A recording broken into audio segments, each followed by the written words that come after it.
All right, welcome everybody. We are back this time with Tony from One Dime. He's here to avenge the critique that we brought upon him on his video of the Marxist iceberg. Today we hope to have some, good blood sports here. And we'll have a comradely discussion. First, I want to open with Tony. What was your just general impression, without going into the specifics first, of what we had to say? So it was like a mostly respectful critique. There's two things, I think. One, the big first chunk of the critique, I'm not so sure would apply as much if you had watched the first video I did, which you mentioned not having watched. And there's a reason why I made two different videos. So out the gate, I made a video called Marxism Explained and one called every type of what's really called the leftist iceberg, but it's about mostly Marxism. But I include, if you recall, like democratic socialism and stuff that is post-Marxist. The reason why I didn't have the Marxism there first, like all in one video, is because of the nature of the algorithm. So with YouTube videos on the main channel, it's a different audience than One Dime Radio, which is much more in depth, whereas I want to make it accessible for a broad audience. And you can see the difference already reflected in the view counts of the Marxism Explained video versus the types of Marxism Explained video. And it's because if you start off with a lot of depth, the way the algorithm works is it really takes watch time as a big deal for views. So if something has a lot of watch time, it'll recommend it to more people because it'll make it more money. If you have people click off when they're watching because they're bored or whatever, that'll derail it. So it's why I saved the kind of Marxism Explained for a separate video, because there's just more to explain, more details, more nitty-gritty history, compared to the likes of, when you explain ideology by ideology.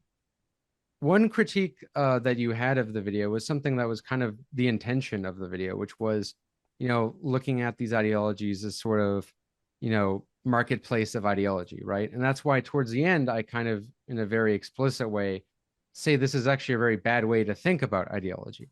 The reason why I structured everything in this sort of mimetic, like this type of ideology, is because that's the way a lot of people engage in this sort of politics. Because if we're being honest, I mean, well, you already probably agree, there is no Marxist movement now. There is no workers' movement now.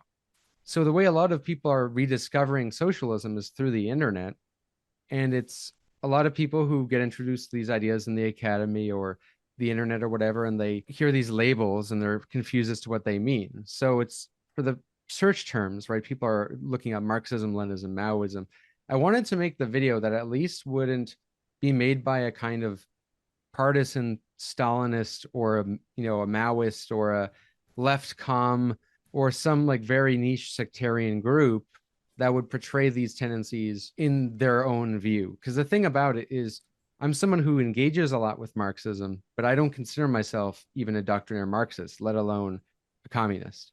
So part of like why when I say like there's a unbiased to the video, obviously everyone's biased, but it's a sense that there's a distance, a non-partisan aspect to it. And at the same time, I don't take an anti-communist view, which is that like, an anti-communist view wouldn't even try to discern these differences of this history of Marxism. It would just try to lump them all into Stalinism or try to make it as bad as possible, like how Timothy Snyder or someone like that portrays Marxism. The other critique you had, so you had some other critiques that I thought were like interesting in terms of like the way I portrayed Marxism's history as like divorced. Well, Marxist ideology is divorced from their history. I mean, for a video of that kind, I really tried to historically contextualize every ideology. With Marxism itself, that was for the previous video, hence why I go into Marx's ideas and the bourgeois revolutions and how those ideas got, really completed by Engels, or he tried to. Then Kautsky was the first one to make a Marxist political program. I go over that in the first video. With the history, what's interesting, I actually felt like, particularly with your critiques of the Trotskyism sections and of Leninism's, the section, we're coming at it from a very platypus bias. And I actually tend to agree more with the Platypus reading of Marxism than I do with other people who take up Marxism today. But I feel like that is unreasonable to expect a kind of general video to have like a platypus, sort of like historicize everything in one video. Like already I felt like some of the historicization was too much. I was afraid it was going to lose people with that big video. So that's something to understand is like this is a YouTube video. And for YouTube video standards, I'm trying to make it as in-depth as possible, but it's a YouTube video. I expect it to be an intro for people to like want to explore these things further. Hence why I included a reading list at the beginning, at the description and the paste bin link, which included some of the people who influenced me. One of them being Neil Harding on Leninism, also Leszek Kolakowski, and including the primary texts themselves, of Marx, Lenin, Kautsky, and Stalin even, right? I cite Stalin directly, and Mao. So yeah, that's the thing to keep in mind. This is like a YouTube video, so there's a lot of humor in there where I might seem reductive at a point, but I also, given that I bashed Marxism-Leninism so much, which you guys liked when I did that, you didn't like it when I bashed Trotsky with the jokes about permanent revolution. Well, actually, I didn't know. I didn't realize that I was a joke. That was. I didn't realize that either, honestly. And I in thought it was retrospect, obviously a joke because yeah. it was the Well, way in which the tone like it shifts, right? It shifts from a kind of less serious tone. And part of why that was is because I didn't want to seem like I'm only bashing Marxism Leninism. I kind of took swipes at almost all the tendencies a little bit, except the ones that I'm admittedly a little biased to, which are really two of them, which might be the Christian socialism and democratic socialism and Orthodox Marxism, for that matter. Those are the three that I have the most a little bit biased towards. But I took swipes at just about all of them, and that's kind of it's just funny. It keeps people engaged. let me just first say that I actually totally agreed with the memes and the jokes. I think that was the right approach. It is YouTube. You're right. I don't think that's where the critique is. I think you could have done a similar approach and make it memey and make it engaging, just with historicizing the whole thing a little differently. But I'll let Reed take over. I did recognize that there was a significant amount of kind of humor rolled into the whole presentation, which totally fine. That's not a criticism I would have. I do think that especially recently, like say since the kind of resurgence or the kind of upsurge of a kind of neo-Stalinism over say the last 10 years, I think Trotskyism tends to get unfortunately misrepresented more often than it gets any kind of a serious hearing, and that goes as much for those trots out there that are still pushing some variant of Trotskyism as for the opponents of it. I think they both do a pretty bad job of representing what Trotsky was actually talking about in the 30s in particular. You would know, Eamon. I bristled at that. Maybe part of me kind of thought maybe he's joking, but I just felt like I bristled a little bit at the potential reinforcing of a mischaracterization that I have heard before in sincere terms, Yeah, Sorry. yeah. I've heard that it's sincerely put so many times that I thought, oh, okay, maybe he's borrowing from that actual sentiment from the Marxist-Leninist. I mean, there's a kernel of truth in it though, which is that the expansion of the revolution globally does entail sort of a revolution all the time, but I just not in the literal sense of like the workers in the country in this kind of Maoist cultural revolution sense, but like in global revolution does entail a lot of struggle. I mean, it does. Like that is part of it. I mean, and that's, as I mentioned, even in the thing, that's like what Marx and Engels thought too. That's not just Trotsky. Like they believed in the international revolution. Part of me wants to push back on that, but I think we can leave this aside because it's sort of more of a particular point, and I wanted to just kind of look more at your broader response. My perspective is definitely informed by, I am a member of Platypus, and I'm not a particularly active member these days, not for any reason other than I'm kind of distant from the world that Platypus tends to operate in, which is, kind of academia. I'm not here to speak on behalf of Platypus, though. Certainly, I'm definitely giving my own perspective. So, keep that in mind. But, I think that the Platypus interpretation of history is correct. So, I'm going to advocate for it as correct. But I also don't think it's quite as peculiar as to just kind of chalk it up to this idiosyncratic perspective of this one little organization. I do think it's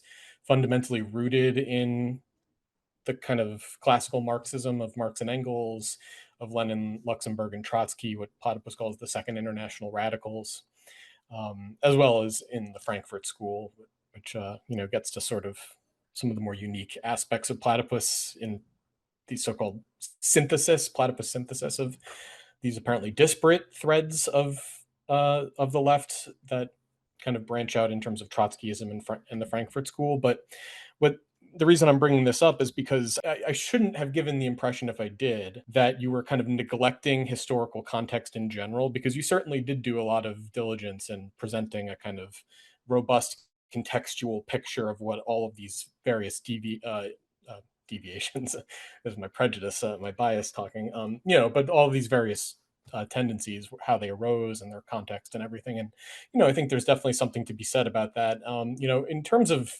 I'll give you sort of just a kind of general, I thought in terms of a general YouTube video, it was very well produced. It was very entertaining. It was very well done. And it wasn't just fluff. There was a lot of serious content. And I think, I definitely appreciate that. I didn't mean to give the impression, if I did, that I thought this was kind of like shoddy work or something. Not at all.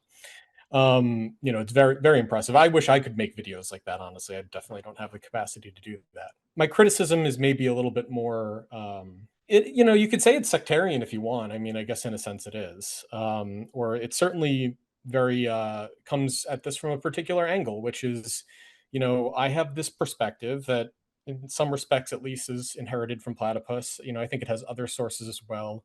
Hal Draper in particular is a very big influence on me as well.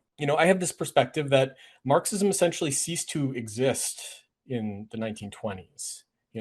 Not altogether, but in the sense of being a kind of coherent political tendency within a coherent political movement, namely the proletarian socialist movement. I think that movement as a whole and its Marxist leading tendency of it, the Marxist tendency, essentially ceased to exist in the 1920s, or disintegrated to the point of practically non-existing. And to the extent that it did continue to exist, and obviously fractured into various different tendencies, that existence wasn't really a political existence anymore, but really a sort of, it was, you could say, a kind of a sectarian degeneration of a political project. It was the collapsing of a real political project into various different fragments that no longer captured the essence of what Marxism originally was, which I think in a fundamental way was non-sectarian. And I could elaborate on what I mean by that, but I don't want to talk too long. So just to get this point out,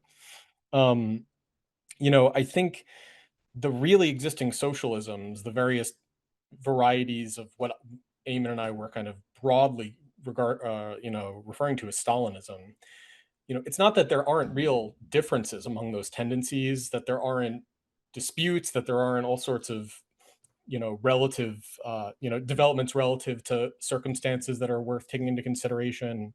And it's, certainly not the case that, these parties, these ideologies, weren't real significant historical phenomena. Of course they were. And to some extent they continue to be, or at least some of them do. But I don't think any of them really have a meaningful connection to Marxism that isn't essentially superficial, at the surface level of effectively rhetoric. Marxism reduced to a series of rhetorical kind of cliches and aesthetic symbols that kind of indicate a certain authenticity or legitimacy through a kind of historical connection to the Bolshevik Revolution, etc. So that's really what I was more driving at with the criticism about the historical context. And I admit I still haven't watched your Marxism Explained video. I intend to, but I kind of wanted to go into this conversation at the same level that our video was produced at. I didn't want to come in with a changed perspective and sort of pull the rug out from under you in that respect. So, I will go back and watch that. But, my main complaint is maybe that, unfortunately, given the present state of the kind of general understanding of Marxism, namely that it's completely and thoroughly inflected by the history of really existing socialism and all its variants. The video, for me, it did in some places and to some extent, but it didn't really get at the fact that there's something kind of artificial about all of these forms of Marxism, in a way, if that makes any sense. So anyway, Kind I of could what I leave it at that implied. for now. But I kind of implied that at the end, right? you do, and I think I said I appreciated your perspective at the end a lot, which is taking this sort of, taking a step back and saying we don't need to throw ourselves into any of these things, which as much as I may come across as a kind of a sectarian or something, I would more readily endorse that position than even my own position adopted in a naive way. So regarding your view of history, I actually don't disagree. In terms, part of why I often have Catron on my show. I actually do think that classical Marxism, really since after the October Revolution, and you get all the various splits, really totally goes into crisis. And that's kind of why I say Leninism was birthed when Orthodox Marxism, classical Marxism went into crisis. Right, which I agree with. Yeah. Yeah, and I do think a lot of these other tendencies are deviations. Part of what I meant by the peculiarity of the Platypus tendency is not so much that the Platypus view is distant from Marx and Engels. That's not the case at all. It's rather that the way you view the history of Marxism, let's be honest, is kind of not the majority when it comes to the way Marxists, people get into Marxism, call themselves Marxists, understand that history. Now, even though I agree more with the Platypus, I have disagreements actually regarding Lenin pretty heavily. But yeah, let's talk about that as well. Yeah, we'll get into that, and because that ties into my broader critique. What I meant by when I try to make the video non-biased is that if I came into the video and said all of these other tendencies after Orthodox Marxism aren't real Marxism or are distant from it, then I would have, people would not watch. It would just be obviously a kind of it'd be clear that there's a sectarian thing. And also I tried to portray this is what I mean by trying to be as the least biased as possible.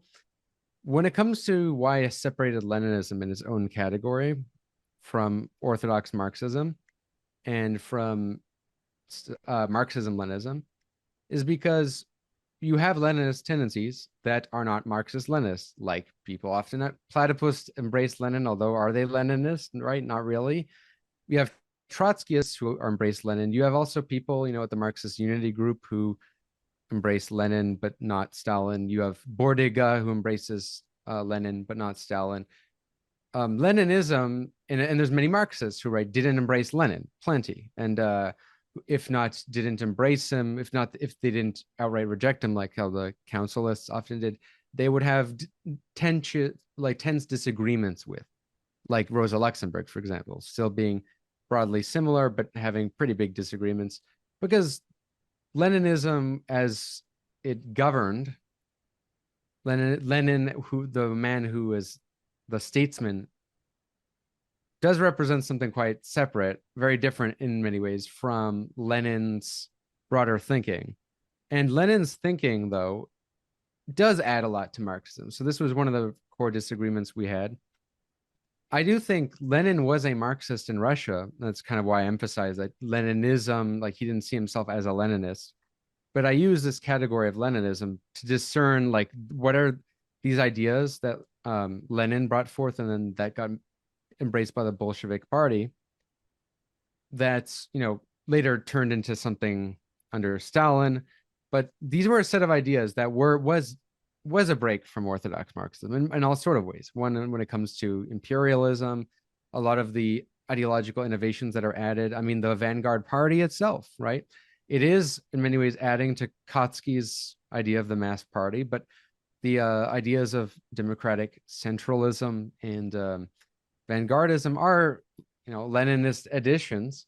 If those want to know my influence when it comes to Leninism, it's a lot of it is Neil Harding's book Leninism. It's just called Leninism. It's a 350-page book on the history of Leninism. Neil Harding also discerns Leninism from Stalinism. He doesn't group them in. He does think that there's aspects in Leninism that led to Stalinism, but that they are distinct. But also that Lenin is, even though Lenin called himself just a Marxist, and you can act like it's not a break, it very much kind of was. That's how I see it. It very much was a break, and for better or for worse, you can say it was justified, that it made sense, especially in its context. That's one thing. But I do think it was a set of different ideas, and that's why Bolshevism is a thing. Like, right, what is Bolshevism? Is Bolshevik, because that's the thing. I notice Platypus don't really use this word very much and don't really deal with it as like a phenomenon. What is Bolshevism? Because you guys critique Stalinism, but you embrace Lenin. Bolshevism is sort of like the set of ideas that I mean, I use Bolshevism as a synonym for Leninism, and that not all Bolshevism was Stalinism, even though they, claimed it, right?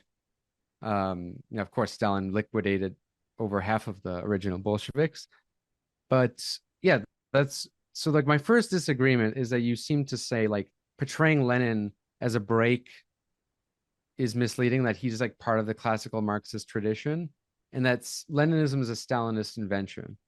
And it's like, you're correct in the sense that Marxism-Leninism is a Stalinist invention, as I mentioned in the video, but Leninism is a set of ideas, right, that some people identify with the Marxist movement, and a lot of people reject it, including, in a large way, one of the people Platypus also embraces, which is Karl Kautsky.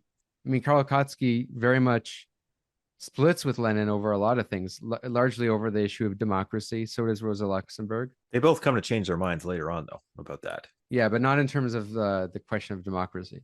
In fact, Kautsky maintains, I mean, he writes Socialism or Communism, which is an interesting little essay where he thinks why he rejects communism is because communism from that point on was no longer really a difference in goals. It was a difference in methods. So the communists believed in the kind of one-party state approach, whereas the socialists who deviated did not believe in that. And, that really marked his, like, he thought it would set back, Marxism by many, many years. As actually one of, Platypus people, Catrone often mentions, right? And this is where, yeah, kind of, I guess the first disagreement is regarding Leninism. We can get to Trotsky after, which I think I will grant you one of the critiques about the forced collectivization, but we'll get to that after. Perhaps I misspoke. I don't think I did, but I didn't say that Leninism was a Stalinist invention. I grant that you're correct in distinguishing Leninism. Yeah, you said I from have a Marxism. Stalinist interpretation of Leninism. Well, I think there's a couple things here. So I think on the one hand, there is a distinction between Leninism and Marxism for one thing, and between Leninism and Marxism-Leninism for another thing, which I talked about briefly. I didn't really elaborate on it much, but I do think that there is a meaningful distinction to be drawn in that regard. But I don't think it really came through in my opinion in the way you presented it.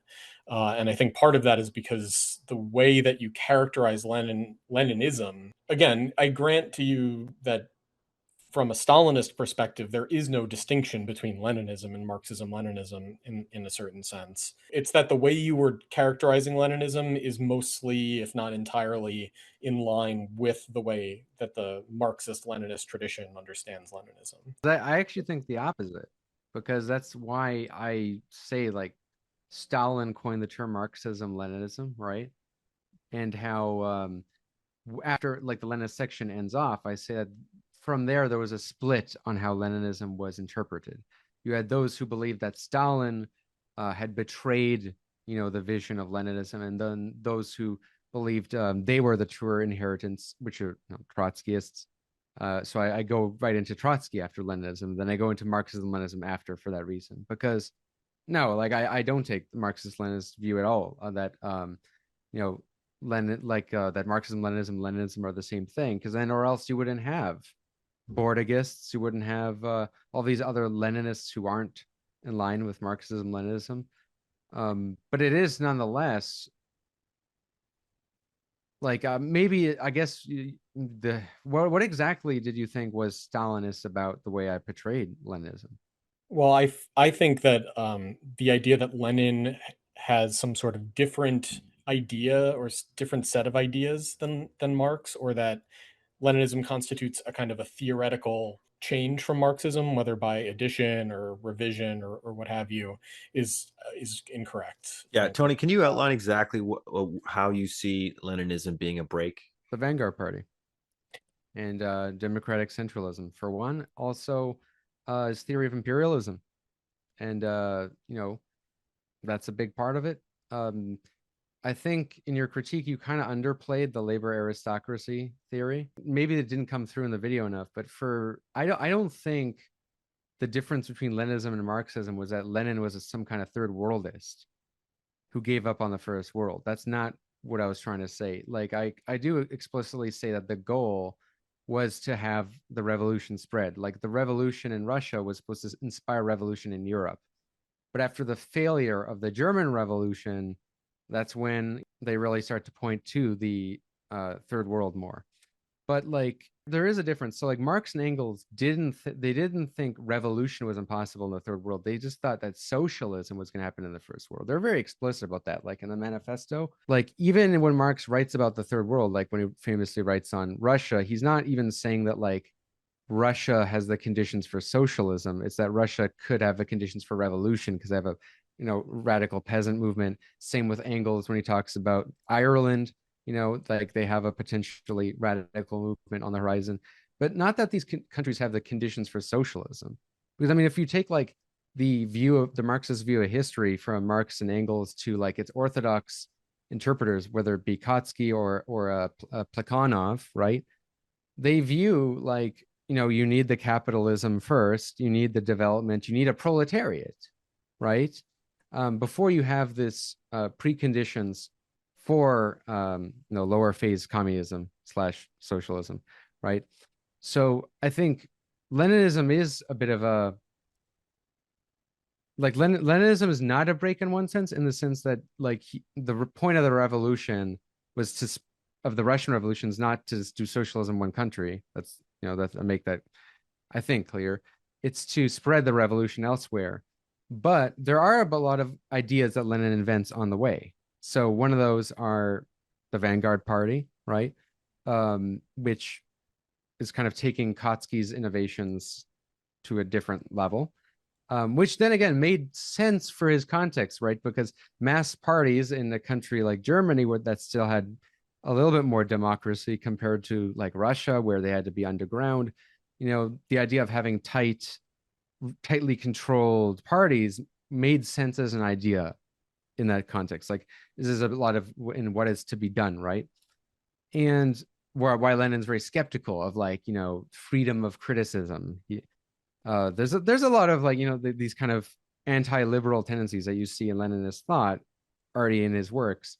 So that's where I draw explicitly on his works. Like so, like what is to be done, imperialism, highest stage of capitalism, and state and revolution. And with his ideas too, like you kind of also thought that the imperialism, the hypothesis wasn't like an addition. I think that very much was an aspect, and it's in fact like a big part of like Kautsky and Lenin's disagreement as to like how they saw what was happening. Like Kautsky thought, the theory of super imperialism, right? That the imperialist powers were all going to kind of like team up and carve up the world, which sort of is what happened in some sense after, right? But whereas Lenin thought that the contradictions would lead them to be actually adversarial. And when I say these are like breaks from Marxism, I'm not saying this in any kind of pejorative sense. I'm just saying that these are like innovations, and that Mao Zedong, whether or not you want to accept him as a Marxist, did bring the ideas of the mass line to like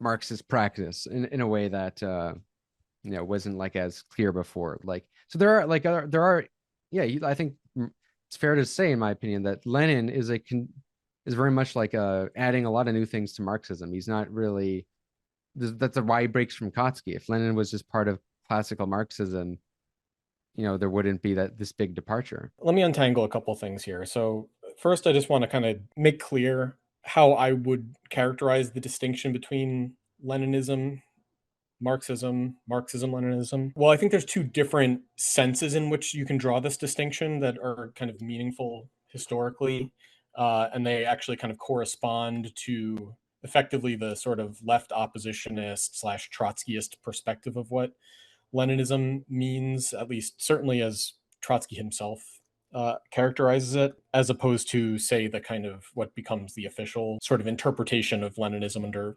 first under the first troika.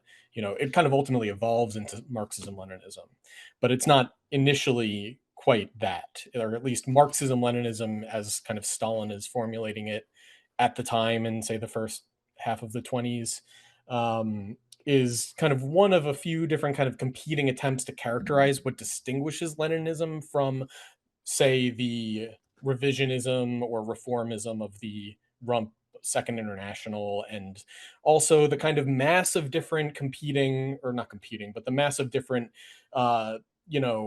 elements within the movement that are vying for, potentially vying for inclusion in the Comintern, or maybe vying to reorient the Comintern in some way, or maybe going back and forth between between the Third International and the Second and a Half International, and all these sorts of things. So there's the kind of Trotsky perspective, which is that Lenin is an orthodox Marxist, and that what distinguishes Lenin is the manner in which he brought Marxist theory to bear strategically and to some extent analytically, but really more strategically, in an exceptional epoch, namely an epoch in which things were changing or had already changed and were continuing to change in ways that didn't have real substantial precedent in the movement, certainly not the movement of the social democratic parties that eventually became the Second International. Maybe you could, to some extent, look back to 1848. But there isn't kind of a revolutionary Marxism other than that of Marx and Engels themselves in 1848 as a precedent in terms of how do you navigate a revolutionary situation as the leader, as a Marxist leading a mass socialist party.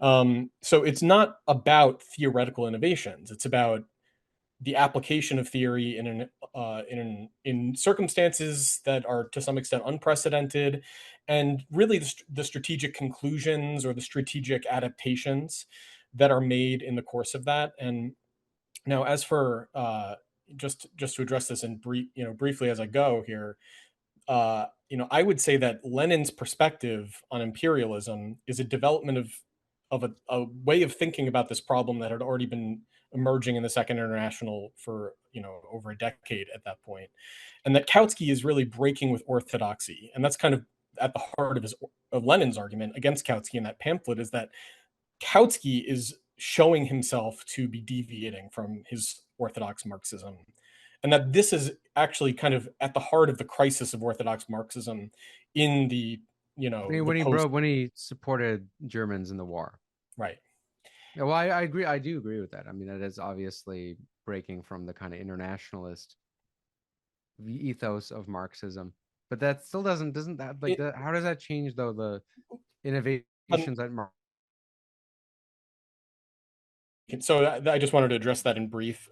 We could talk a lot about that particular point, but I think the labor aristocracy, again to continue this tangents for a moment, I'm not entirely sure what you are characterizing as distinct about Lenin's use of that concept, but that concept does go back to the 19th century. It's not even really original to Marxism. It was already circulating amongst the working class movement.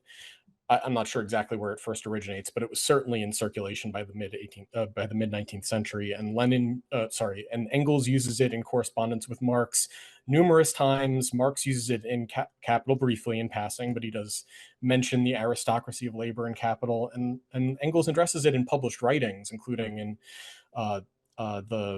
I think the 1892 preface to the Condition of the Working Class, the republication of the Condition of the Working Class. So it is a concept that Engels in particular is using in his attempts to kind of grapple with the character of the British labor movement in the post 1848 period, especially post 1850s period. And that problem is bound up with this question of imperialism in a kind of more restricted sense. So maybe not the full-blooded sense of Lenin in the sense of the division of the world between the great powers operating as kind of fully competing capitalist, powers driven by their own monopoly capitalist, powered governments. But the fact is that the drive towards a kind of imperial state is already present in the British state at that time. And so, there's that whole can of worms. But so getting back to Leninism for a second, so there's that characterization of Leninism I gave, which is not a theory. It would not characterize, and this is what I think is correct, is that it would not characterize Lenin as theoretically really innovating in any substantial ways, but maybe innovating to the extent that he's in the ways he's applying Marxist theory. And that may seem like kind of a pedantic or a kind of a scholastic distinction, but I think it's actually really significant. So the other way of characterizing Leninism that I think also has validity in the sense that it's a historical reality, although I think it's wrong or it was unfortunate, is the way in which those strategic innovations were turned into theoretical innovations. And that's not something that's unique to Stalin. That begins before Stalin is kind of in the leading position in the party. That happens under Zinoviev, that happens under the first Troika, that happens during the literary dispute in the early 20s.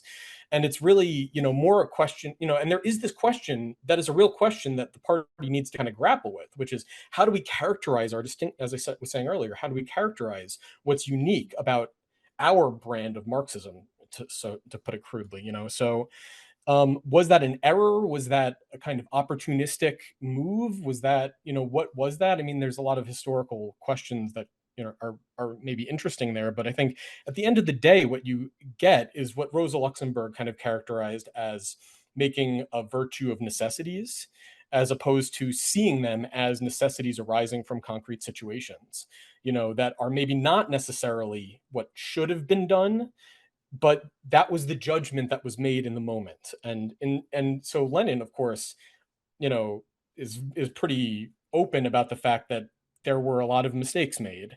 He doesn't necessarily always take a full kind of account of what all those mistakes might have been, but he was not pitching himself or the Soviet state and under the Bolshevik party during his lifetime as correct in everything it did. Far from it. Oh no, man! Better, fewer, but better. He thinks they created a behemoth of a state. Yeah. And so one last thing I want to address here is this concept of the vanguard party. I think is really more of a myth than a reality. I would refer, for example, to Hal Draper's The Myth of Lenin's Concept of the Party, or more recently, there's like Lars Lee did a lot of scholarship on this, which is, I think, worth considering. But I think it's not that there isn't something significant about Lenin and the party. It's not that there isn't something there. I'm not trying to say there's nothing to see here, folks. That like there are some people that will just say Lenin was just a Kautskian, maybe until 1917 or 1918 or something, or maybe always, which I don't think is exactly right. I think Lenin is actually really more consistent in his Marxism than Kautsky is. And it's because, Kautsky's consistency is kind of really at a kind of a high theoretical level, whereas Lenin is bringing this theory to bear in a practical way that was kind of beyond what Kautsky was doing in terms of kind of propaganda, in terms of systematic propagandistic, pamphlets and so on. So I think what Lenin is really doing in the party is more following through what Marx and Engels themselves saw as a necessity that would arise in the course of the development of the social democratic parties, the Lassallean, so to speak, Lassallean parties, which is that at a certain point in their development, there would inevitably arise a conflict within the party between, so to speak, a petty bourgeois and a proletarian tendency that would have to be settled in some manner. And that would most likely require some kind of a split. And so in that regard, Marx and Engels anticipated the need for a distinction within these parties, arising out of their own development and out of the kind of changes they would undergo in the course of that development, as well as their external circumstances, which are changing, as part of that same process. So, I think it's not that there's like a different kind of party or a different concept of the party. I think Lenin saw, or he even himself, I think in Left-Wing Communism and Infantile Disorder, kind of puts it that even he didn't really understand the significance of the Bolshevik-Menshevik split at the time that it was happening. It was kind of in over the course of the further developments that the real significance of it came out, which is that it was it was important in the context of the revisionist dispute to seize upon this development, not merely as like a theoretical deviation that should be suppressed, but as a significant development within the party itself and within the development of the movement and within the development of capitalism itself. Namely, that as the party was maturing, the kind of contradictions of capitalist society were manifesting within the party and needed to be worked out in the party through the kind of distinction. So this is the last thing I'll say, and then I'll leave it. So if you want like how I would consider the distinction of Lenin's concept of the party, so to speak, if we're going to put it that way, it wouldn't be the kind of what I would consider to be really kind of a caricature idea of, not to attribute this to you necessarily, Tony, but as this term tends to get used, there's kind of a caricature idea of the party substituting itself for the proletariat and so on, which is basically what ended up happening. But this is why I say we shouldn't be making a virtue of necessity, because this wasn't the idea. You know, this is what happened. Even Trotsky didn't think that was the idea. It was his critique, as I mentioned, of Stalinism was at the party. And you know, Trotsky himself, I mean, I'm not itself for the working class. You know, I have my criticisms of Trotsky himself and certainly of the Trotskyist movement. But one major problem is that they sort of inherited this concept of the party, the Leninist party, from this kind of period in which the kind of emergency measures taken by the Comintern were turned into Lenin's concept of the party, which was not, you know, so I think that's all really backward. And I think what the Comintern was trying to do in an emergency situation to essentially save the revolution from destruction didn't end up working, and it maybe wasn't a good idea, but it certainly shouldn't have been confused with like the theory of what we should do everywhere or something. Lenin certainly wouldn't have said that. Actually, you know, in left-wing communism and infantile disorder, I mean, that is kind of partially the implication. Is like part of the argument is that, well, you know, our revolution succeeded. You guys who are against our approach, kind of suggesting that the Bolshevik form of organization was the superior way. So that's where this kind of vanguardist idea comes from, because it does come from Lenin, you know, believing that is the superior way, whereas with the party form was hotly debated before, like with Kautsky's mass party. You could argue about who's more consistent, but nowhere really in Marx and Engels is there an idea of like democratic centralism, in the sense that you have like a party structure with this like pyramid structure, and that you should actually furthermore transpose that onto the form of rule of the state. And now when it comes to the rule of state, when we're talking about Lenin, we really have to like separate Lenin into like multiple eras, because Lenin's not very consistent when it comes to what he thinks on democracy, because he is pretty much, I mean, like the October takeover is justified partially in the name of saving democracy, in the name of saving the Constituent Assembly, right? But then once the Bolsheviks are, you know, not being able to get as much done as they thought they could, you have divisions over Brest-Litovsk. You also have the election that they ran that they likely lost, based on most of the historical research that I've seen. Like, you know, we're losing to the SRs, and they decided essentially to cancel elections. And Constituent Assembly, you mean? Yeah, the Constituent Assembly, they ended up dissolving that. And right. You know, then the paradox is right, Lenin, who previously was a defender of the Constituent Assembly, now starts invoking arguments from what he would later call the quote-unquote ultra-left, which were those who believed in the immediate transfer of workers' powers to the councils, and used, you know, the notion of transferring powers to the councils as a kind of pretext to dissolve the opposition. Well, I mean, it's still to this day hotly debated as to what extent this was opportunistic or whether he really believed it. But the thing is like, his attitude towards governance does kind of change based on when the Bolsheviks are in power. And the more they encounter opposition, the more in which they kind of start justifying basically like a hand-fisted one-party state rule, to a point where, you know, Lenin pretty much does end up justifying the one-party state as the way of having like the dictatorship of the proletariat. So it's not like a coincidence then that like Leninism becomes associated with one party states, and why much of probably the vast majority of people who believe in Leninism believe in a one party state, including Trotskyists after, right? They might agree with democracy within the party. They might not believe in personal dictatorship. They believe in collective proletarian dictatorship. But nonetheless, that is this idea of the one party state, something Lenin brings as a contribution to Marxism to the table in practice.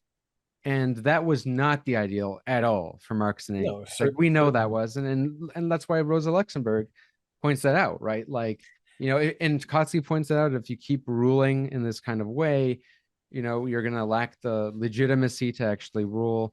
You're not going to, you know, there's also the warnings about the party becoming a class at that point. So there's definitely something in that. And look, I think part of what maybe a core disagreement with Platypus is I think they really want to keep this idea alive of like Lenin as a continuous part of the grand narrative of Marxism, and then it was like, you know, Stalinism that where it fell apart. But I think you really have to like be more critical of Leninism. And what I think Neil Harding's book on Leninism is really good at highlighting is all of the ideas in that Lenin and the Bolsheviks brought to the table that kind of sowed the micro seeds for what would later become Stalinism.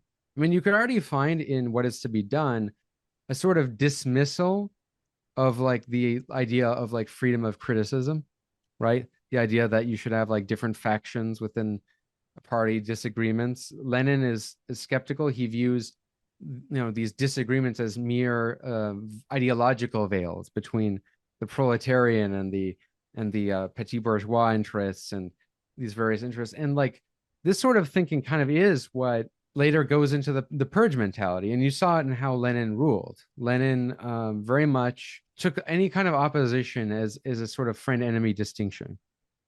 You know, and like in some cases that was real. So with the right SRs and Brest-Litovs, that was like, I would say fully initiated by the right SRs. I mean, that was them essentially trying to over like the Bolsheviks giving up parts of the Russian Empire. But then from then on, pretty much any like opposition is pretty much distrusted, including Mensheviks, including people within the Bolsheviks themselves. Lenin was more tolerant of Bolshevik criticism than Stalin was. That's for sure.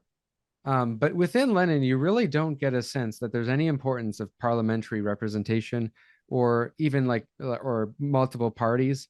That's something you don't really see even throughout his work, even though he did defend the Constituent Assembly before dissolving it, right?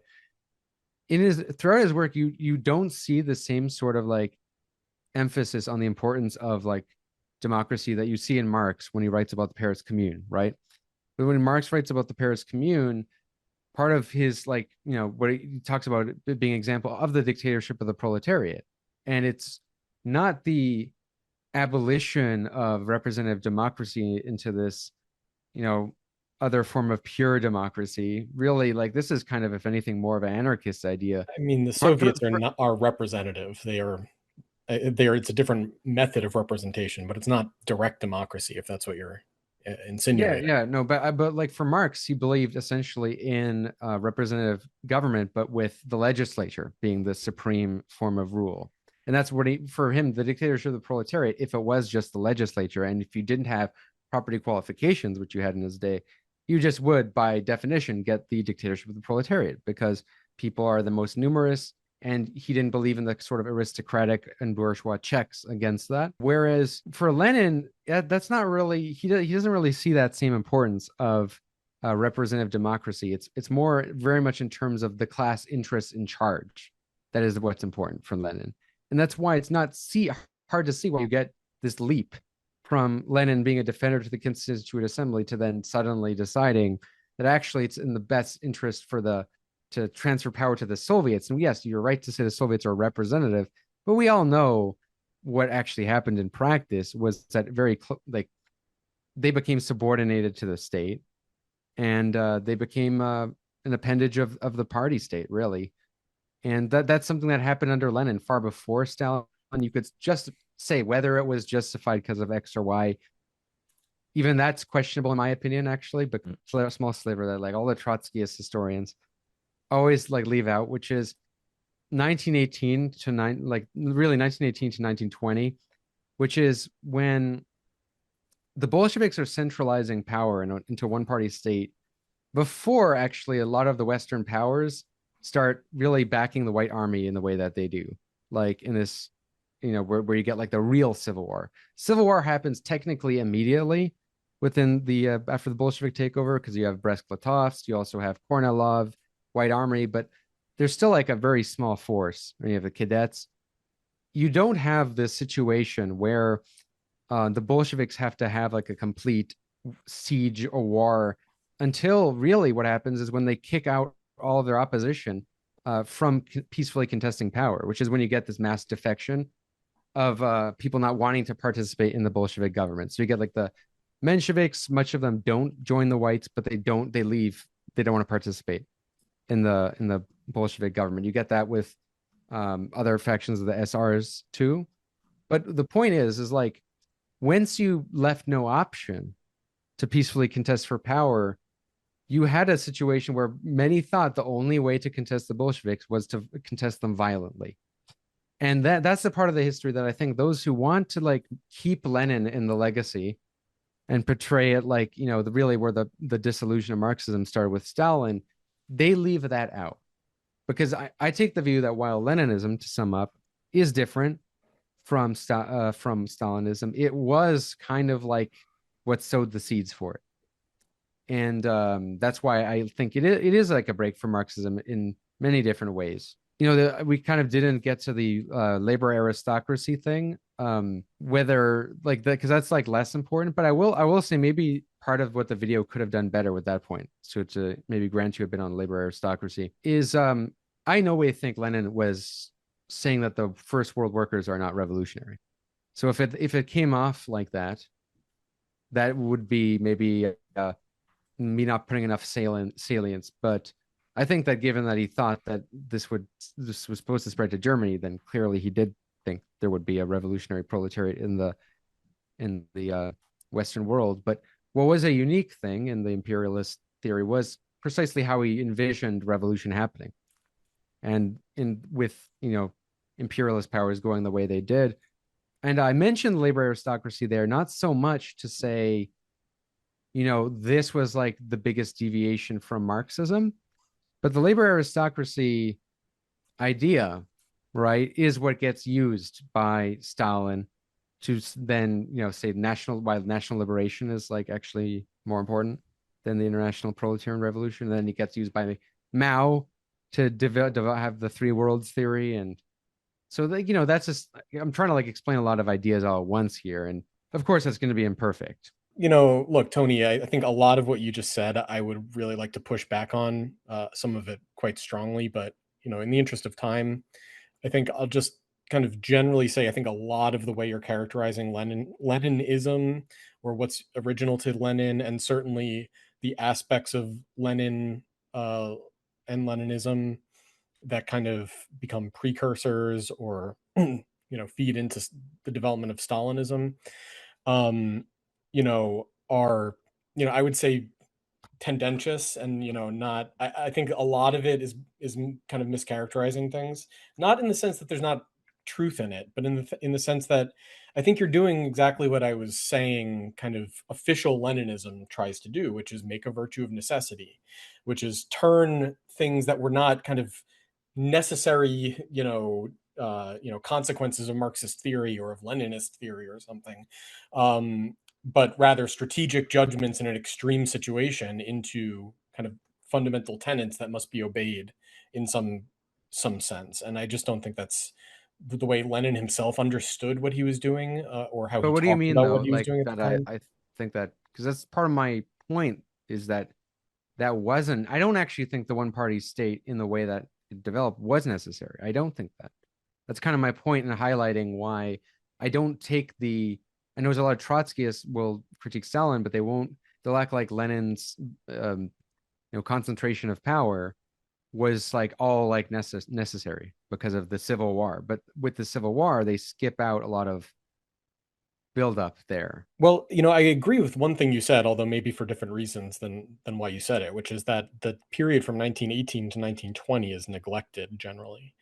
I think maybe if you said that was Trotskyist who neglected, but I think it's generally neglected. I think, my perspective, and really this is the Platypus perspective, is Rosa Luxembourg's perspective on what was happening. And it's a perspective she has both in her famous kind of unpublished or posthumously published pamphlet, The Russian Revolution, kind of scandalously published against her wishes after her death by Paul Levi.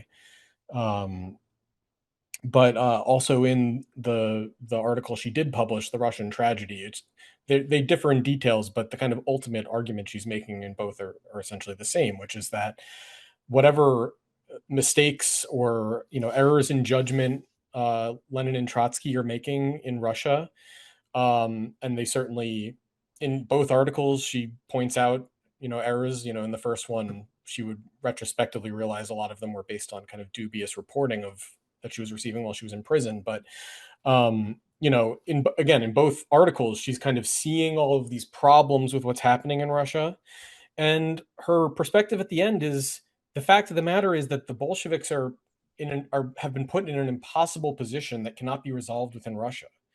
And so whatever they're doing, they're acting out of desperation, essentially.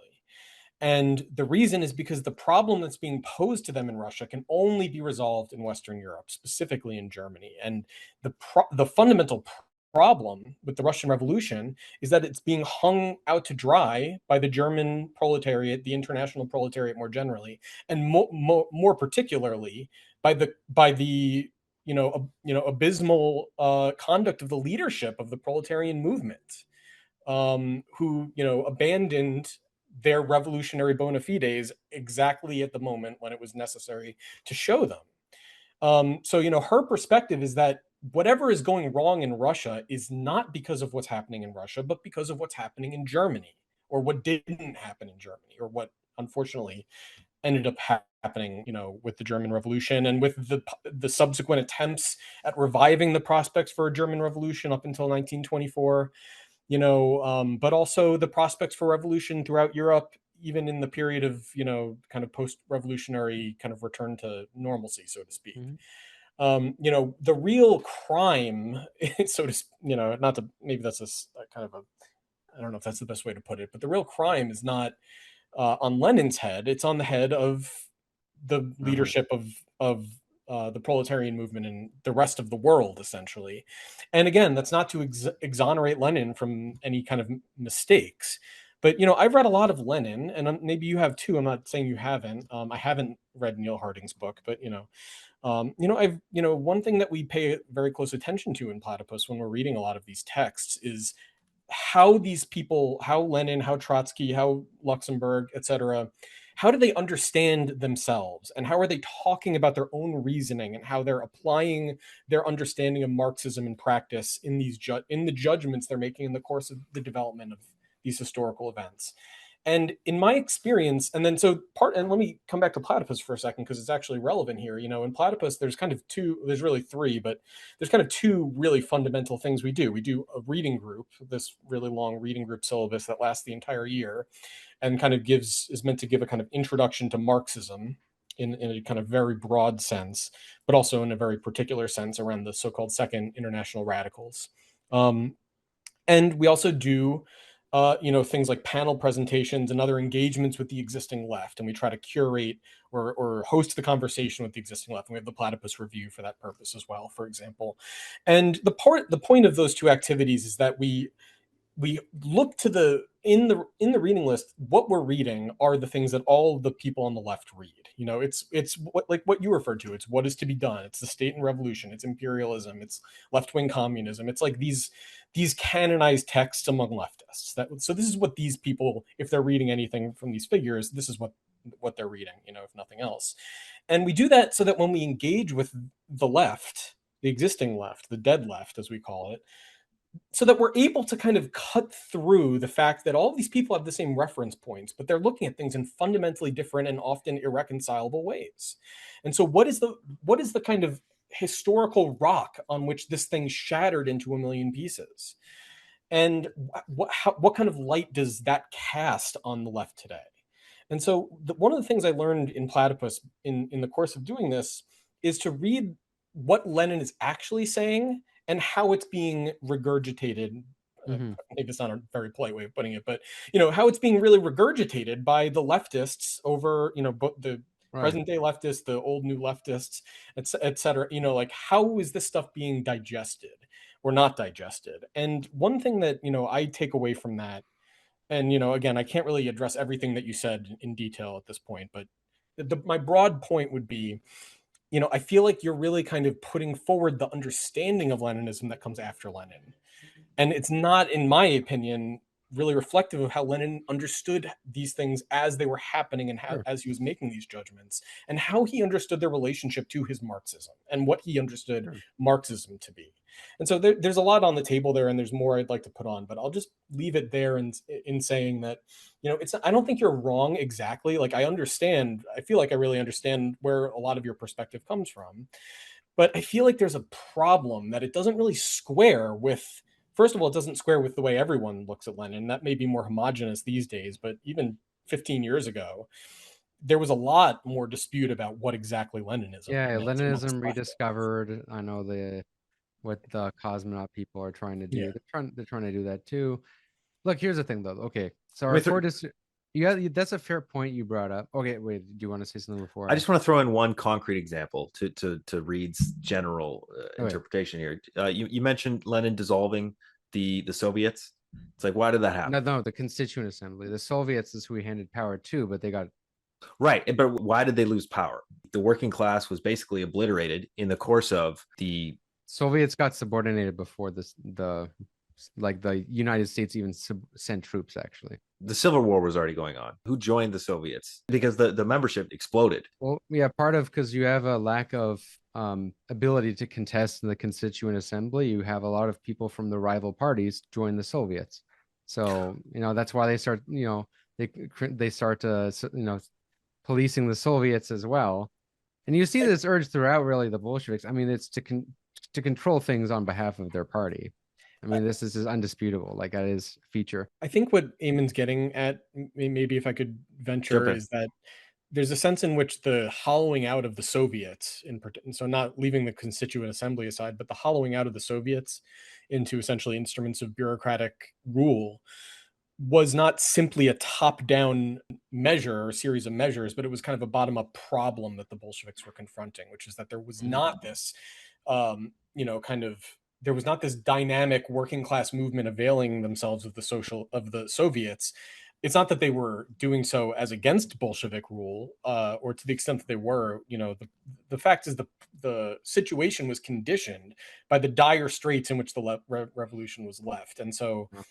This is again a matter of making a virtue of necessity. Turning what is effectively a function of the defeat of the revolution or the retreat of the revolution into a necessity that should be employed and should be employed universally or at least broadly. Sure. And one other thing I wanted to say, because you had kind of contested my characterization of something that Lenin was kind of trying to get across in left-wing communism. And, I don't think that text, if you read it, is really saying that the Bolshevik Party is a model that should be imitated.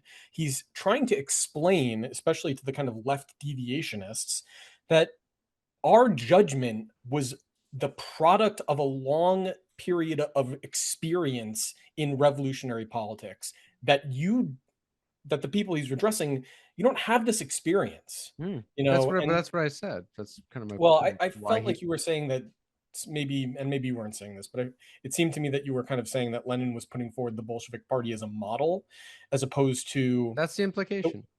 I don't think that's precisely the implication. I think the implication is that's why he, goes at great lengths to say, well, we experienced revolution.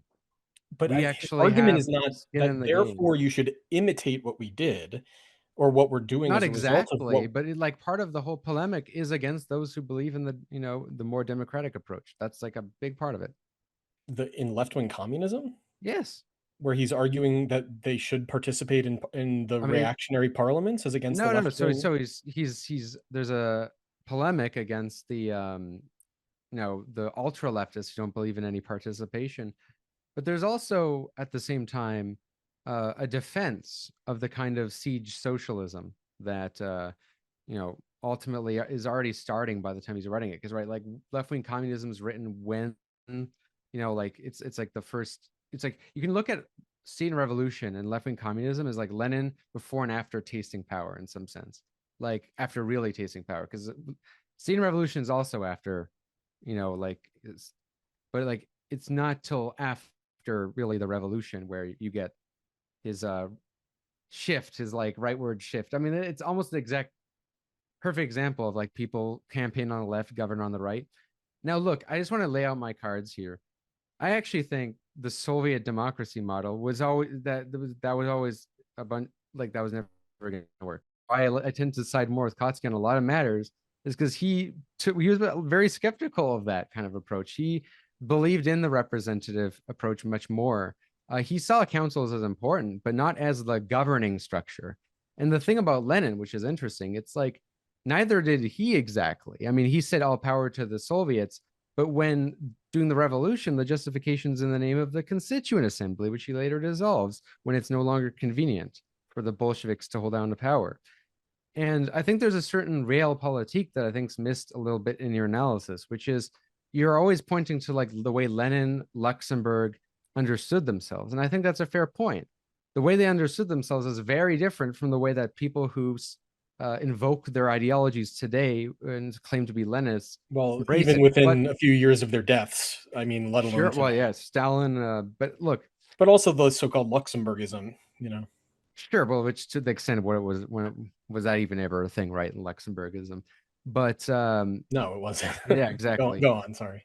But with like, okay, so I think the core of our disagreement is you're really focused on how Lenin, Luxembourg understood themselves. Yep. I'm trying to look at also what they did in practice and what their ideas, how they manifested in practice. And I actually do not buy the narrative that the reason why Lenin governed the way he did and the way the Bolsheviks did, because I don't want to place it all on one man here, was due to the revolution failing in Europe. I frankly think this. I used to believe this in my, like maybe even just. Well, you're wrong, comrade.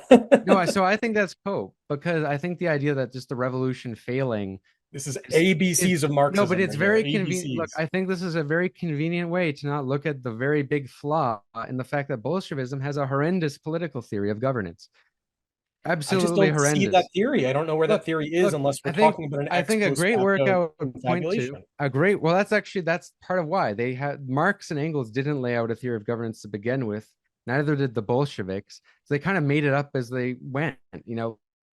Defending representation to then saying representation is bourgeois democracy, and that you want to hand it over to the Soviets. I would refer you to Hal Draper's 5-volume study, because I don't think that's accurate. I just think that's a mischaracterization. If we're gonna missing piece in Marx. If we're gonna I was gonna refer people to work as well, which is Hans Kelson's The Political Theory of Bolshevism, and part of that is when it comes to like Lenin, how he understood himself versus governance. You can't really get around the fact that, for one, the Bolsheviks governed in the way that they did, and a lot of their concentration of power happened before you had the Americans even send any troops. That's like an interesting thing, is like the Americans didn't actually even intervene into the Civil War at all until the Bolsheviks had firmly consolidated a one-party dictatorship.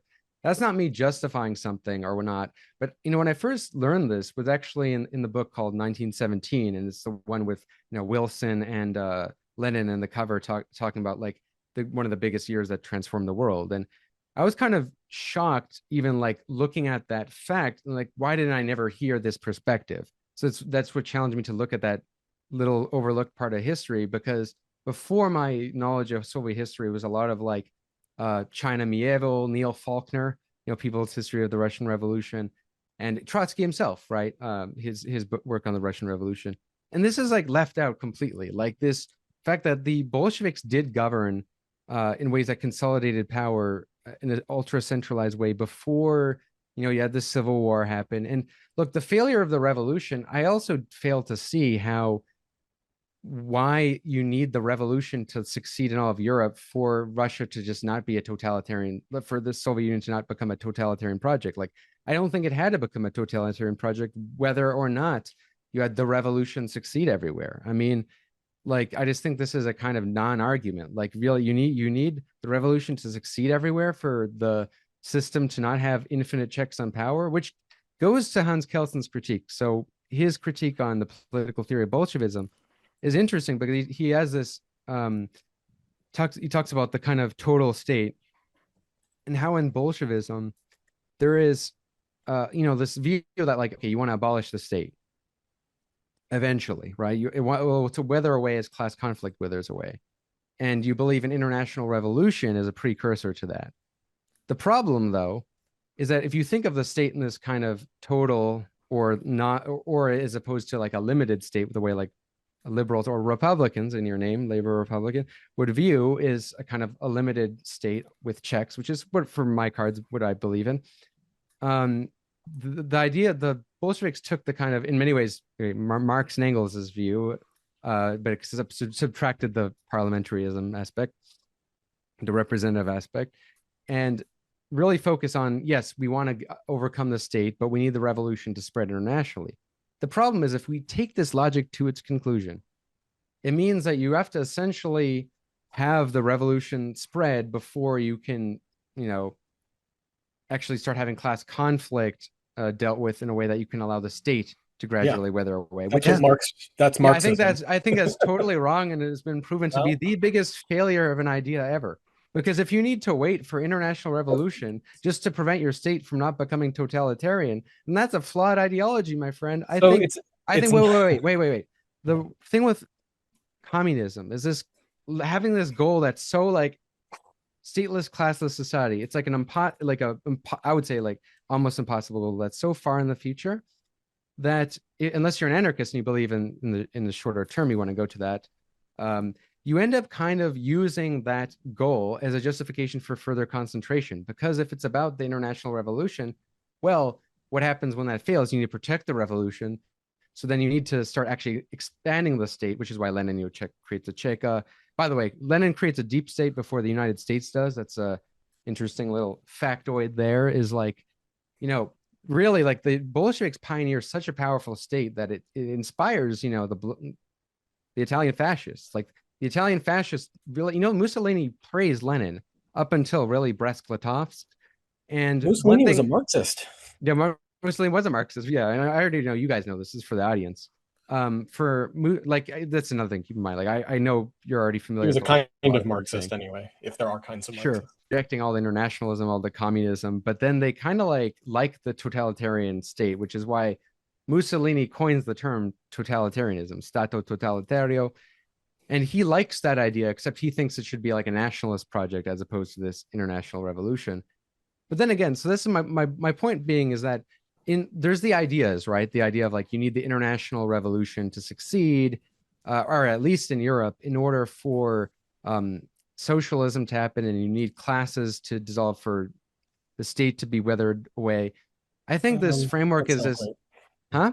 Sorry, go ahead. Sorry. Well, the problem with this framework, right, of the way you see the state is that it just lends itself to be easily infinitely used in practice in a way that expands state power. Because but that's going to happen no matter who's in power. But that's just not true. You guys are. This is what I don't understand about the Platypus people. You guys will defend the American Revolution, and not see like the Americans were able to preserve a limited.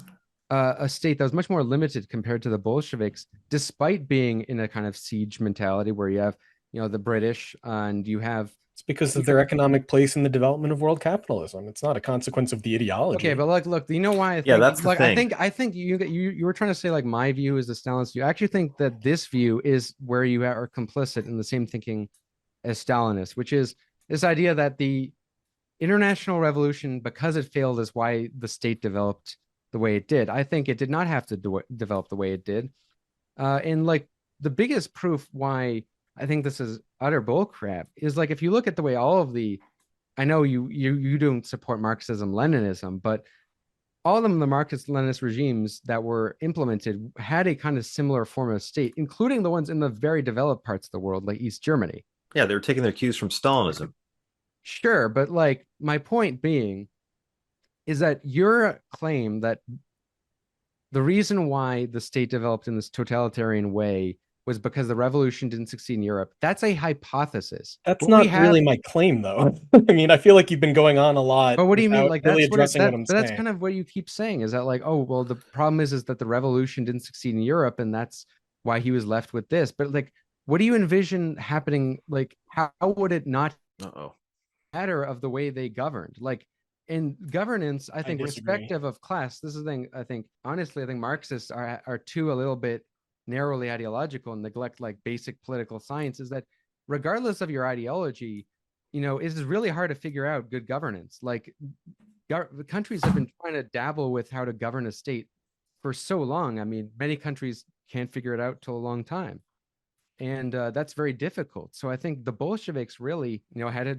terrible form of governing, and that form of governance unfortunately became exported. But I don't think, like, I think honestly this idea that, okay, if we just talk about the revolution failing, what it does is it allows you guys and Marxists who are far less educated than you guys to not think about the problem, you know, of why I think you're avoiding the problem. So, you know, sorry, you can finish. Avoiding the problem by saying the revolution didn't succeed. I think you're completely avoiding the problem. So I'm avoiding the problem by saying that the Bolsheviks, you know, we should look at the way the Bolsheviks who actually had power governed and the lessons from that. And why did it turn into a totalitarian state? Yeah. I think the answers for that are complex. And, you know, some of them have to do with what I was talking about. I feel like the idea that, oh, just the revolution didn't spread elsewhere, I feel like that's just a cop-out. It's a cop-out from, that was the whole point. What went wrong? They didn't have, the Bolsheviks didn't have a revolution in order to have a way to govern that they planned, and that they were like, we're doing this for the system, the government system that we plan to put in place. But that's the problem. That's the problem that he's confronting, is they didn't have any plan, and then they switched their plans many times.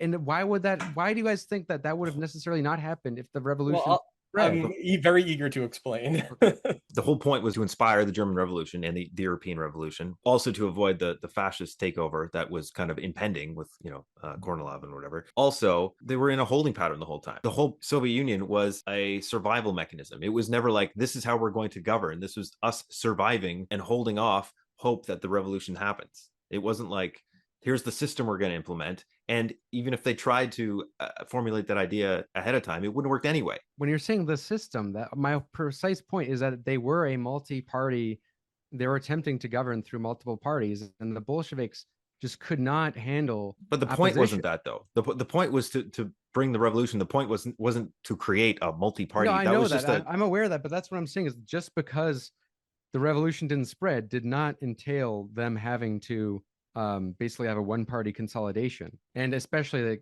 perpetual increase of power. Like, you know why the state kept increasing under the Bolsheviks? Like, guys, you're a Republican. They had no checks on the state. They just did not. Like, from under Lenin, they just subordinated like all of the independent parts of civil society under the state, like including the unions, including the councils. So at that point, it's like, you got to just look at, like, yes, the system matters. And I'm aware that there was no system, but that's the thing, is like, they went from having multiple parties and then wanting to spread the revolution, which there's disagreements within the different parties as to how that was going to happen, or if it was to happen. The point is that you ultimately, the point isn't to govern a certain way. The point is to survive. Well, like, okay, so when you say survive, though, so do you think that the one-party consolidation was necessary for survival? Honestly, it may have been. See, that's where I disagree. I just totally disagree. So this is a Stalinist logic, in my opinion. If you have to, like, keep having a totalitarian state till the revolution spreads to survive the revolution, that is literally Stalin's justification for the permanent expansion of state. The point would be, if it was necessary for survival, it might have not been a price worth paying for survival.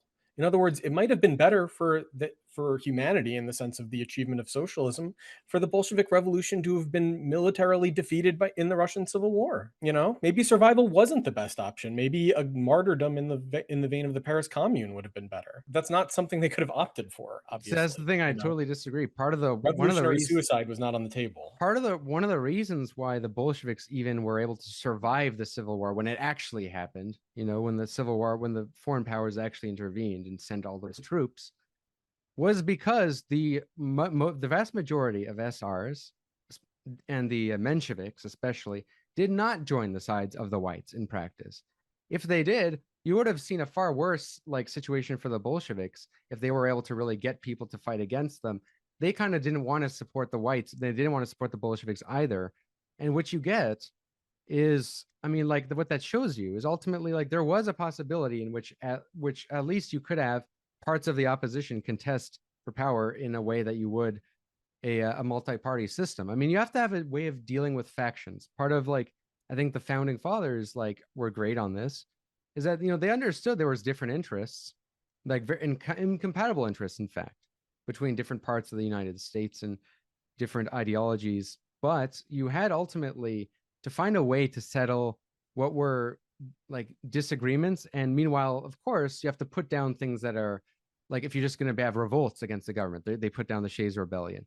I get the Bolsheviks why they put down the left SR rebellion in response, the one that was violent. I mean, that's what a state does, right? But in terms of like being able to govern in a way that allows people to peacefully, a part of the opposition to peacefully contest for power, I think, you know, if you don't have that, at least you cannot even have, you can forget socialism. Like you can just totally forget that, because if the whole question of democracy is postponed till the revolution spreads everywhere, you won't have socialism anywhere. I would say you won't have socialism everywhere if the proletariat doesn't conquer political power in the heart of capitalism. That's Marxism. There's no sense in which there was a goal of making socialism a reality in any individual, within any set of individual national borders. That's just not Marxism. That is agree. Stalinism. I agree. You know, what I'm saying is you're jumping to, I think, ahead, like moving the cart ahead of the horse, which is I don't think so. I think which this is that like fundamental. by saying you have the revolution, like, and I'm not saying, when I say you, this was a flaw of, I'm critiquing Marxism, like Leninists as a whole here, which is that the idea that you have to have the revolution succeed everywhere before you can really deal with the question of how do you have a state that checks The way its own you power. characterize it as the revolution succeeding everywhere is very tendentious, and that's what Stalinists say. They say this is absurd. The revolution has to Even in succeed Europe, everywhere. but even That's in not Europe. the point. That's not the argument. But that is So what you're saying, because you're no, saying it is like, absolutely okay, not so what I'm I'll saying. give you another chance to It's clarify. not what I'm. It's not what I'm I'll saying. give you another chance to clarify. So just lay out exactly why did the Bolsheviks develop a totalitarian state, and was that avoidable? Again, I think the answer is obvious. There's no way to have a socialist revolution in an individual country, certainly not a backward country that is already devastated by war, but it's not even about that. It's about the fact that countries are not independent, self-standing entities in capitalism. I didn't ask They about are socialism. I said, interconnected elements of a I didn't say global system socialism. of economic life. But this is And important. The so, question, you're not answering my question. I didn't say socialism. I said, I didn't say whether the Bolsheviks could have established socialism in the states that they governed. Is that, could they have avoided, why did they develop a totalitarian state? And could that have been avoided? I'm not saying I could they have think it would have been a established socialism. totalitarian state no matter who was in power. I don't think it has anything to do with Bolshevik ideology. I think Bolshevik ideology, as we now know it, is a retrospective rationalization of measures that were taken of necessity in an emergency situation that may have not been the right measures, may Out have of not been the best necessity. measures. They were certainly facing can- fascism there. That was around the corner if the Bolsheviks didn't take power. The fact of the matter, it was already a totalitarian state. It turned Fascism is into a not different even invented totalitarian till state. fascism is invented after Bolshevism, but So I would say that the Russian Empire was already a form of totalitarianism, if you want to okay, use that I phrase. already disagree with that.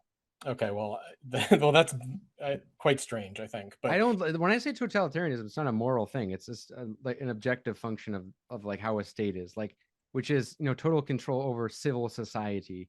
well, And in that case, I don't think that's an accurate characterization of the Soviet Union. Most of the people I've talked to at Platypus do accept that with Stalin. Would you not say that the steps were taken there under Lenin? I mean, come on, like, look at the union. I honestly feel like we're not really debating the actual subject, you know, under dispute here, which is why the Soviet Union became, as you say, a totalitarian state. And I don't think the answer is in the Soviet Union. I think it's in the place that the Russian Empire and then the Soviet Union played within global capitalism. I don't think there was any possibility for any kind of emancipatory government to come out of the Russian Revolution without a revolution in Germany, ultimately in France, in Britain and the United States. I think this is the dichotomy right here with the way we think about things. This is like, that captured it excellently. You seem to have a perspective that there's a great deal, if not exhaustively, there's a great deal about the fact of how states are governed that derives, or at least in some cases derives, from the ideological conceptions of the people that are governing. And I think that the ideological conceptions of the people that are governing and the political forms that arise are consequences of material developments that come from the bottom up. It's not a top-down phenomenon. To the extent that there is a top-down element, it is conditioned fundamentally by economic forces from below. I think that's Marxism. And you don't have to agree with that, but that's my perspective. I think that's vulgar Marxism. Like, no, I think that's just actually, Marxism. I think you guys are far more nuanced in the way you look at the revolutions in the bourgeois era, because if it really was just that ideas like are fully determined by the conditions, it's not that they're totally determined. How do you explain the huge differences between the fact that, I mean, like, there were bourgeois revolutions in various parts of the world, and you did not have the kind of American system take shape everywhere, or the British system for that matter. You had very different systems all over the place, and of course ideas matter. I mean, if ideas didn't matter, you wouldn't be trying to convince everybody about. Never said that ideas don't matter. I said that I know, but this is but if you actually take this materialist logic to its conclusion, it is that. Like, I totally disagree. That would be vulgar materialism, indeed. No, but it is, because like you're really trying to evade the fact that Bolshevism as ideas and its lack of or poor understanding of how to govern didn't play, like, you underplayed the role that did play in how they govern. I think that's just wrong. I mean, and also when you were talking about, okay, there's no way they could have created an emancipatory form of state, and you would have got a totalitarian state no matter what. I think that captures brilliantly our disagreement, which is I don't see this dichotomy of the emancipation of socialism and of totalitarianism. I don't think it was the choice. You get totalitarianism or you get the revolution, and emancipation. I think they could have had a far less form of repressive state. And you know who also thought that? Lenin. That's why in Better, Fewer, but Better, he thinks that one of the gravest mistakes the Bolsheviks did was over-concentrating power. Lenin also thought that the proletarian movement would come back around. Look, I think Marxists, what they thought there would be a revival. Look, Trotsky said that too. You guys are just like doing what Lazardo does when you say, like, okay, this was inevitable as a result of the conditions. And then you end up not thinking about the problem. You end up not thinking. It's not a matter of inevitability. It's that you're looking at the wrong problem. You're not looking at where these things come from. You're just looking at them as if they exist because of the ideas. Zero sum. Just because I think that there was importance in the ideas does not mean that I don't think the fact that revolution failed in Europe didn't play a role. I'm not saying it's one or the other, but it seems like that is what you're doing. Which is by saying that, if it wasn't for the revolution failing, if it wasn't, then you wouldn't have had a totalitarian state. I think that is a mere hypothesis that's based on nothing other than a kind of what-if scenario. Well, it's not. It's based on Marx's theory. I mean, you don't have to. Well, I'm talking about reality. That's the thing. I'm talking about reality. What evidence do you have at all that if you had the revolution spread in Europe, that it wouldn't have become totalitarian? Like, we don't have any evidence of that. We can only deal with why it became totalitarian. And I frankly think that if we blame it only on the revolution not succeeding, that avoids a big part of the responsibility that people who govern have. Well, it's really not a matter of people who govern, because Marxism isn't about training people to take over the government. That's not what it's about. It's about bullcrap. Then Lenin wouldn't. No, it's not bullcrap. You wouldn't have Leninism if that was the case. Lenin intervenes into history and does what he does because he thinks the others are wrong, and that's why his ideas not in how to govern though. No, he should have talked about how to govern more. That's part of my point. But he did think ideas are very important. But yes, they should have talked more about how to govern. That's the point. Like, there's a lack of theory of governance in Marxism. It's why you have people in a lot of, I think it's not a coincidence. That's why the common form of Marxism today, which you guys would disagree with, is one that believes the one-party state is the model. You know why I think that is the dominant view? And it's because that was the only view that was ever concretized. Before that, it's not really clear what form of governance is best. Or all we have is Marx's writings that indicate at some form of representative democracy that is largely with the legislature, right? But we don't have like any kind of really like that much thought put into like governance in the way that like the Republican tradition, which you like, very much does put a lot of thought into, like Montesquieu, Locke. I'm not saying that ideas do not have significance. Obviously, I think ideas have significance. I've devoted a great deal of my life to understanding certain ideas. That's not the point. The point is that there is a fundamental relationship in which the underlying material forces at play condition the ideas. That doesn't mean determine the ideas in the sense that there's no other way these ideas could have been, or there's no But other that's way what you're these states saying. could have. No, it's That's not. what you're saying with the revolution. But that's not because of the of revolution, not going to the yeah, not, but not that's succeeding because of the elsewhere. balance of class forces at play in the world at that moment. There was a global counter-revolution going on. That's why it couldn't have been any other way. It's not that there's no other way a government could be organized. Of course, it could have been But different. that's the thing. That is But there's a like whole number of textbook factors at play determinism. that That could have been textbook different. determinism. You're saying it's in the totalitarian model was inevitable that it was going to be that way. Whereas I just don't see that. I mean, in fact, you didn't even get a lot of like like I said, the United States sending in troops until you got the one-party dictatorship.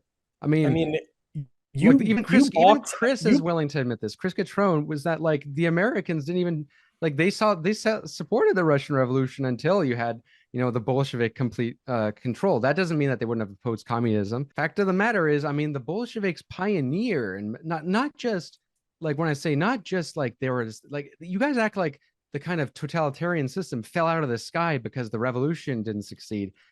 The Bolsheviks not only in the 19th they century in Europe pioneered as a consequence of the proletarian Look, revolutionary they movement pioneered coming it. They into contact with the bourgeois revolution in crisis. It's Bonapartism.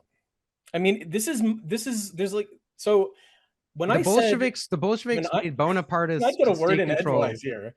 The Bolsheviks made Bonapartist state control look fucking small in terms of like the sheer level of what they were. It's not about state control. It's about the function of the state. Okay, they're your Marxist-Leninists right there. That's what they say. They say, okay, it doesn't matter what form of regime it is. It's this class interest in charge. Well, they're right about that. But the class interests in charge in the Soviet Union were not proletarian. They were the interests of the global capitalist counter-revolution. Marxist-Leninists have an interesting refutation to this, which is they say, well, a lot of the Bolsheviks, especially actually, after Stalin, even through Khrushchev, came from very like humble origins, often from proletarian origins or peasant origins. And like, you can't say it wasn't a dictatorship of the proletariat. They often say this with China too. Like Deng Xiaoping comes from, a relatively, very, very, very modest family. And you have this paradox where a lot of the Chinese actually in the party were from proletarian origins opposed the Cultural Revolution, whereas ones who had, better class backgrounds were very big on the Red Guards. Now, I actually don't think whether the class interest is a factor. It's a factor, but it does not determine the form of government. And if you have, just because you have the class interest in charge, you can get totalitarian dictatorship of the proletariat. You absolutely can. It's not a matter of determining the form of government. Again, I'm being mischaracterized. You like Trotsky, right? That's part of like, that's part of it in some ways, his critique, like the degenerated workers' state. He admits it's still a workers' state, but that what? It's degenerated and that the bureaucracy becomes, more powerful than everything else. And why does it degenerate?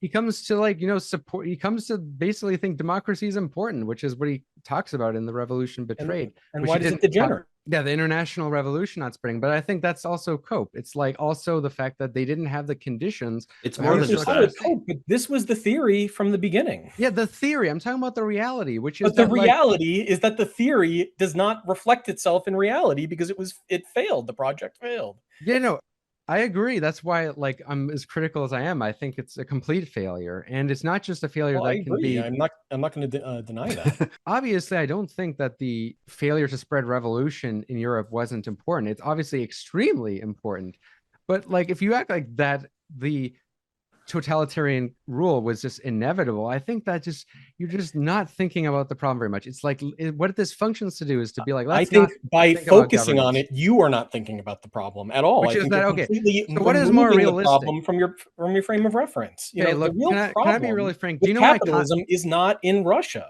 And the problem is not the way the state is organized. When I said it was going to be totalitarian, I was obviously, speaking loosely, hence the fact that I identified totalitarianism with the Tsarist regime. My point is, it was going to be some sort of repressive state.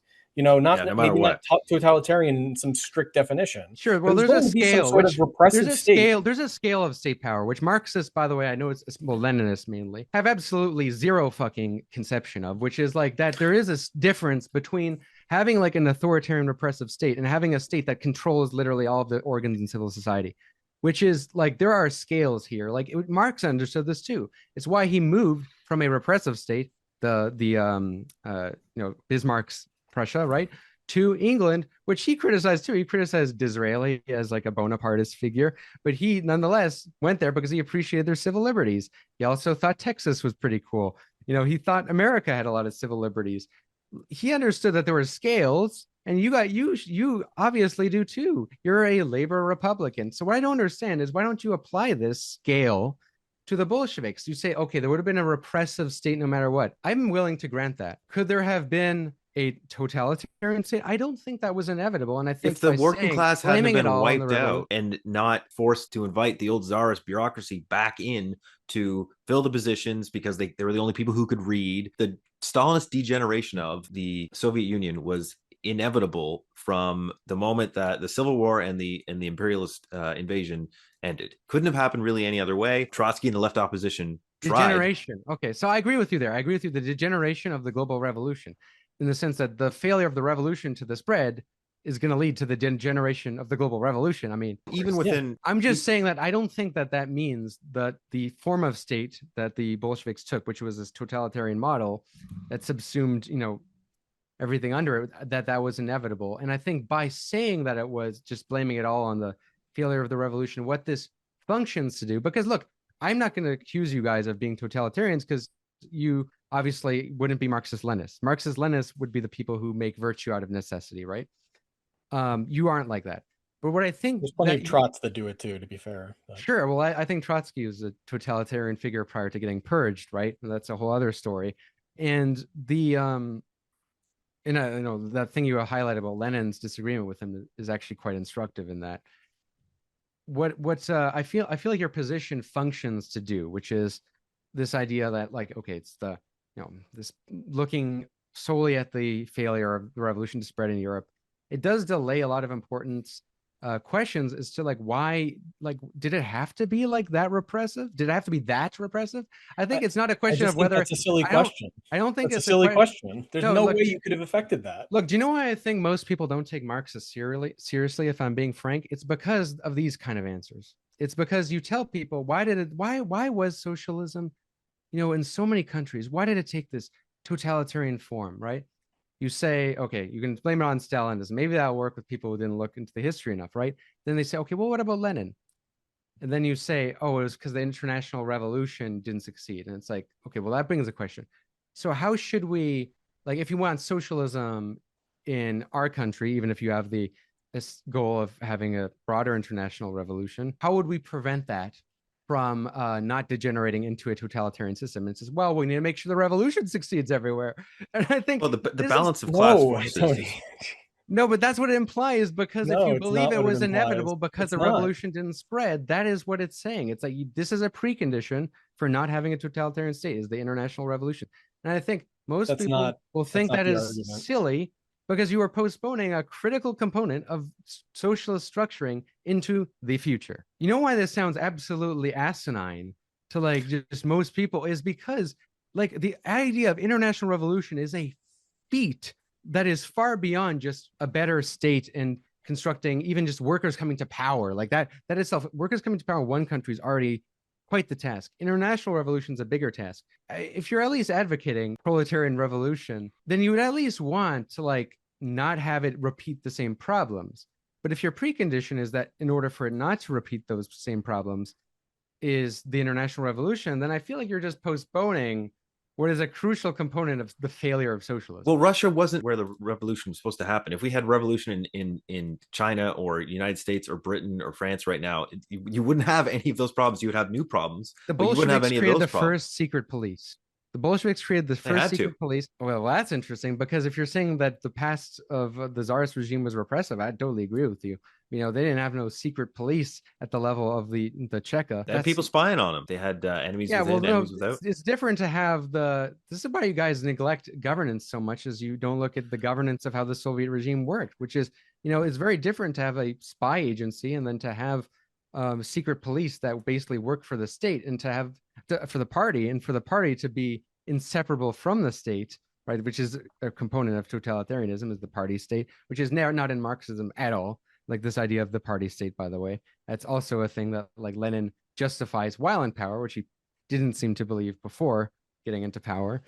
And this party state thing is a crucial component of a regime type. You know, like you talk about like governance not being a factor here. Like, I mean, it's not about class forces because you know who also had this regime type and had very different class objectives was fascism. We're just more upfront about it. Like the fascists said, what we want to do. So Mussolini said, we want to create a nation state where the party and the state are inseparable, a stato totalitario, where the unions and all of the syndicates, the workers' organizations, and also the enterprises are unified under the rule of the state. Okay, the state is what kind of settles this class conflict.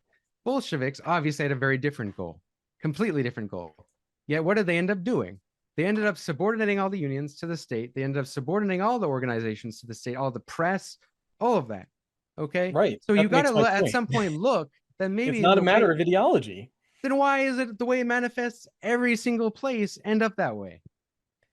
Why is say that again? Why is what? The way in which like the reason why Marxism-Leninism ended up that way is in part like that has to do with it is the fact that this was like the only model they could think of, and they couldn't think of any other model because they justified this model as inevitable. Is oh well, you need to secure the revolution. Oh, the material conditions. Oh, we can keep concentrating power because guess what? If you use this excuse of siege mentality of material conditions, as materialism, Swiss Army knife, okay, you can perpetually use it to just concentrate power forever, and that's what it left it vulnerable to. And I think I'll point people again to Hans Kelsen, a political theorist, which is the thing. There's something good about specialization.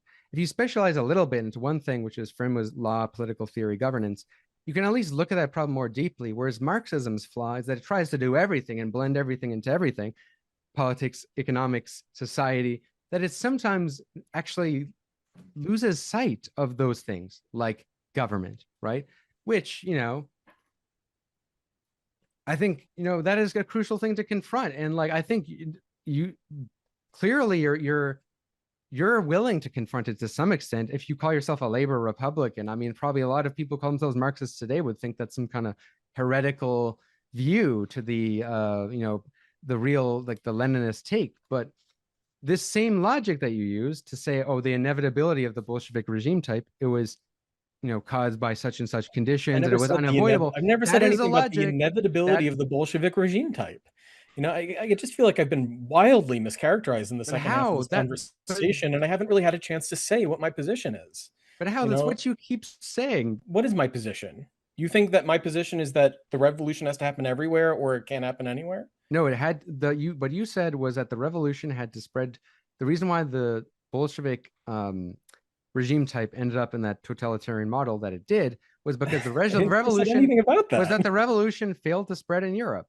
I never said anything about any regime types or anything like that. All I said is that the revolution was doomed to fail because could they have avoided that? And you said they would have got a repressive regime. All I said was that the revolution in Russia was doomed to fail, and that could have taken any number of forms. But, you know, it took the form it did for, you know, particular reasons. And some of those reasons certainly had to do with ideas, but it wasn't the fundamental determining factor, in my opinion. But the revolution was doomed to fail in Russia insofar as it didn't spread into the heart of capitalism. And now, what would that mean for a revolution to spread into the heart of capitalism? It would mean the proletarian parties in the advanced capitalist countries, fundamentally at least Germany, France, and Britain, and ultimately the United States. Doesn't have to happen everywhere, but it does fundamentally have to happen at least in Germany to begin with, and in this context. it means that the proletarian parties in those countries become the leading parties of democratic Republican revolution. That's the Labor Republican thing you keep bringing up. That's why. Now, the idea of the Soviet Republic was that this was going to be a more advanced form of democratic republicanism, a more radical kind of democratic republic. Maybe that was wrong. Maybe that was misguided. Maybe that was contributed to the problems. I'm willing to entertain those conversations, but that's not the fundamental problem. The fundamental problem is there was no way for the revolution being isolated outside the core of global capitalism in the context of a global capitalist counter-revolutionary defeat of the proletarian movement and destruction of the proletarian movement ultimately, which the common term under Stalin and the destruction of the common term is not that there aren't interesting questions to ask about. Did the Bolsheviks do the right thing or the wrong thing? Did they have good ideas or bad ideas? Did they contribute to this or that happening? I'm not saying it was fundamentally inevitable that the exact kind of thing that happened was ultimately going to happen no matter what. I never said anything like that. What I did say is that it was inevitable that something like, okay, you have a very specific sense in which you're using the term totalitarian. That's fair. I'm not just saying repressive. I asked a very specific question that you weren't answering. Like I asked, did the Bolsheviks have to establish a totalitarian state? And you answered by talking about the revolution. I'm not asking about the revolution of socialism.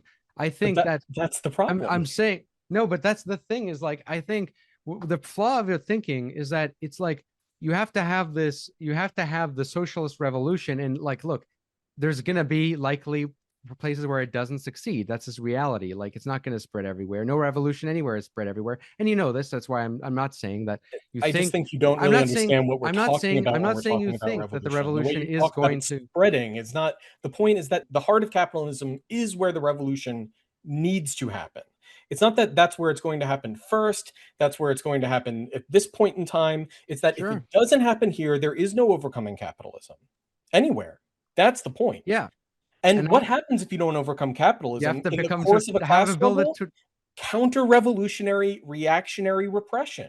Okay, so you have to have a totalitarian state if you have a counter-revolution is what you're saying. But what you do need to have is a state that's able to suppress the remnants of the class, that's going to suppress the class struggle, balance the class forces against each other in some fashion, or ultimately crush them beneath the boots of the armed men. How do you make these distinctions between the class forces? Because with Lenin, you had at first, right? The proletariat has to make this distinction for itself. It has to organize itself as a class. That's fundamental. Right.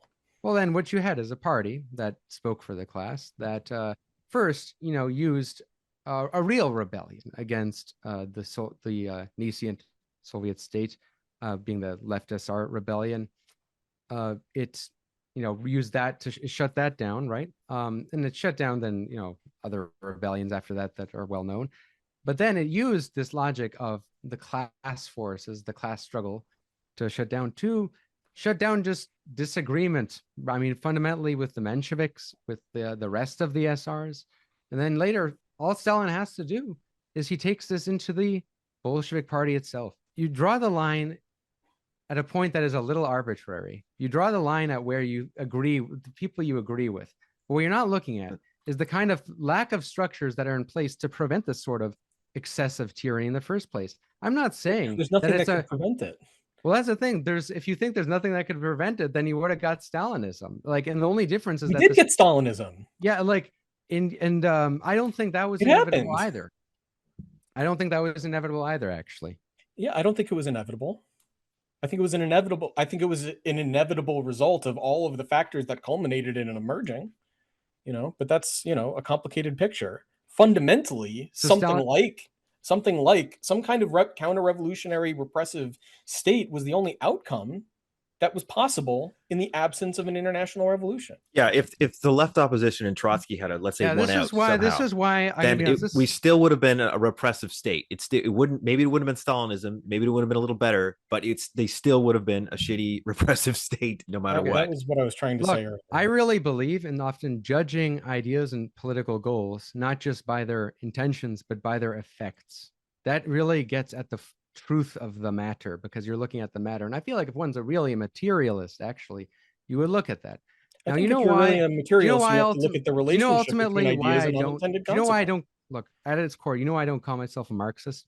and why I don't believe in, why I'm sympathetic to the Platypus project, because I at least think it's better people learn Marxism from Platypus people than it is from the Stalinists, and I think it is better. But you know why I'm very cynical about it? It's because the vast majority of Marxists, they end up taking the kind of one-party state as the model, whether it's the Trotskyists or they're Marxist-Leninists. And Marxist-Leninists seem to generally be the growing tendency, but in either case, you do get this kind of interpretation of Marxism that really believes in a kind of one-party state rule. Now, the Trots don't, not wait, the ones I was with. In any case, you have to at some point think that when Marxism led the way it did, you have to see the flaw in the ideas themselves, the doctrine themselves, as to why that continually happened. Sure. Because if you keep looking at conditions, right, it prevents from looking at the problem. I really think, and I'm very skeptical of, but I think that's a textbook ideology, actually. Like, ideology is what prevents one from looking at contradictions. I don't believe this Marxist horseshit that ideology is just like your class position, or it's the ideology to rationalize class interest. Ideology is everyone's ideological to some extent, which is that you have Marxism ideology is not the theory that ideology is whatever you just said about class forces. That's not the Marxist theory of ideology. We could get into Gramsci and Althusser, but let's not. God, I would really prefer not to. Okay, well, I know you think all the Marxists are wrong and like the Platypus interpretation of Marxism is right, but like, look, okay, at the end of the day, you don't make you say like, because of the revolution not spreading elsewhere, that some repressive regime was inevitable to defend against counter-revolution. Now, I think the fact that you don't make a distinction between repressive regimes, I would say the US is a repressive regime. I would say that not to defend against counter-revolution. It was the counter-revolution. Lenin was the counter-revolution. Lenin, as you yourself were saying, Lenin built the state that Stalin used. Sure, but that's not how Lenin understood what he was doing at all. No, Lenin it wasn't his intention. Lenin thought that the whole he was point being driven by forces beyond his control. That's the point. Yeah, and then that's the thing. I think you guys really like to shift the locus of control when it comes to like communists who rule. Well, the fact and that's why people don't trust Lenin communists. Wanted to do wouldn't have communists changed. Don't take accountability for their failures. They say, oh, the reason why it degenerated the way it did is because it didn't spread elsewhere, and that we had to create a repressive state. But like, that's a tricky move though, to say, oh, we had to create It's that they were put in a position where there was nothing else that was going to happen. No, but I think that's utter bull. Like, there's a distinction between a repressive state and a totalitarian state. That's the reason why these terms get invented. Yeah, it didn't have to become that. The Stalinist state that came to be did not have to emerge in that way, but it did. What could it have done to avoid that? They could have held a more internationalist line. They could have not decided that socialism in one country was possible. They could have helped support some of the other revolutions instead of repressing them. I have a follow-up question for you guys, both, either who can answer this, because it's genuine clarity. It's like, okay, so explain how, if the revolution spread to other countries in Europe, why you wouldn't have had the development of a totalitarian state. Why is that something you assume is true? There is a very robust theory here that, I haven't really had the chance to explain. You don't seem very familiar with it, but you're looking at everything through the lens of what's happening in Russia, and that's just the wrong frame of reference. What happens in Russia is a consequence of what's happening on the world market, what's happening in the international arena. It's not a consequence of the ideas of the people that are governing Russia. The ideas of the people that are governing Russia play a role in that process, but they are not the determining factor in that process. That's the thing. I don't believe. I haven't really gotten a chance to speak in the second half of this discussion without being interrupted. Because you're like saying arguments that I'm not making. You're like kind of acting. It's almost like I'm making my argument. But it feels like a projection, because you're saying like, I only think it's the ideas and not the revolution at all. Whereas my whole point is that it seems to me that you're basically saying that the result was the inevitability because of the revolution not spreading. Whereas I'm saying it is multiple factors. I'm saying it's multiple factors. I'm saying your structure regime is huge. I'm saying it's a global system of factors coming to bear. It's a whole lot of different factors coming to bear. It's not that what happened in the Soviet Union was the only thing that could have possibly happened. It's that there was no chance for the revolution to move in a progressive direction after its defeat, after its isolation. I mean, I say there's no chance. It's not that there was no chance. There were chances that all were squandered or failed. You know, it was a long period of worsening circumstances, worsening conditions all over the world for the global proletarian movement. I mean, it was you know, a very sad story, you know, but the point is, it's not a matter of there's just these things going on that nobody needs to, you know, that nobody has any control over, and they're just going to happen. You know, there is a role for consciousness in this process, but it's not the consciousness of a few people at the top of a state. It's the consciousness of a mass proletarian movement organized in parties on an international scale and taking power in the most advanced capitalist countries that are driving the dynamics of every country on earth in this period.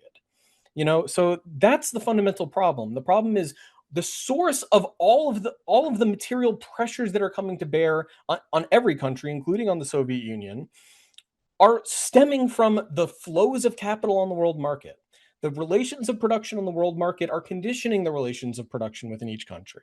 That's the point. And, you know, so there is a whole conversation to be had about how the proletariat comes to power, how the proletariat exercises power, what kind of state are we talking about, how does that relate to democracy, how does that relate to republicanism?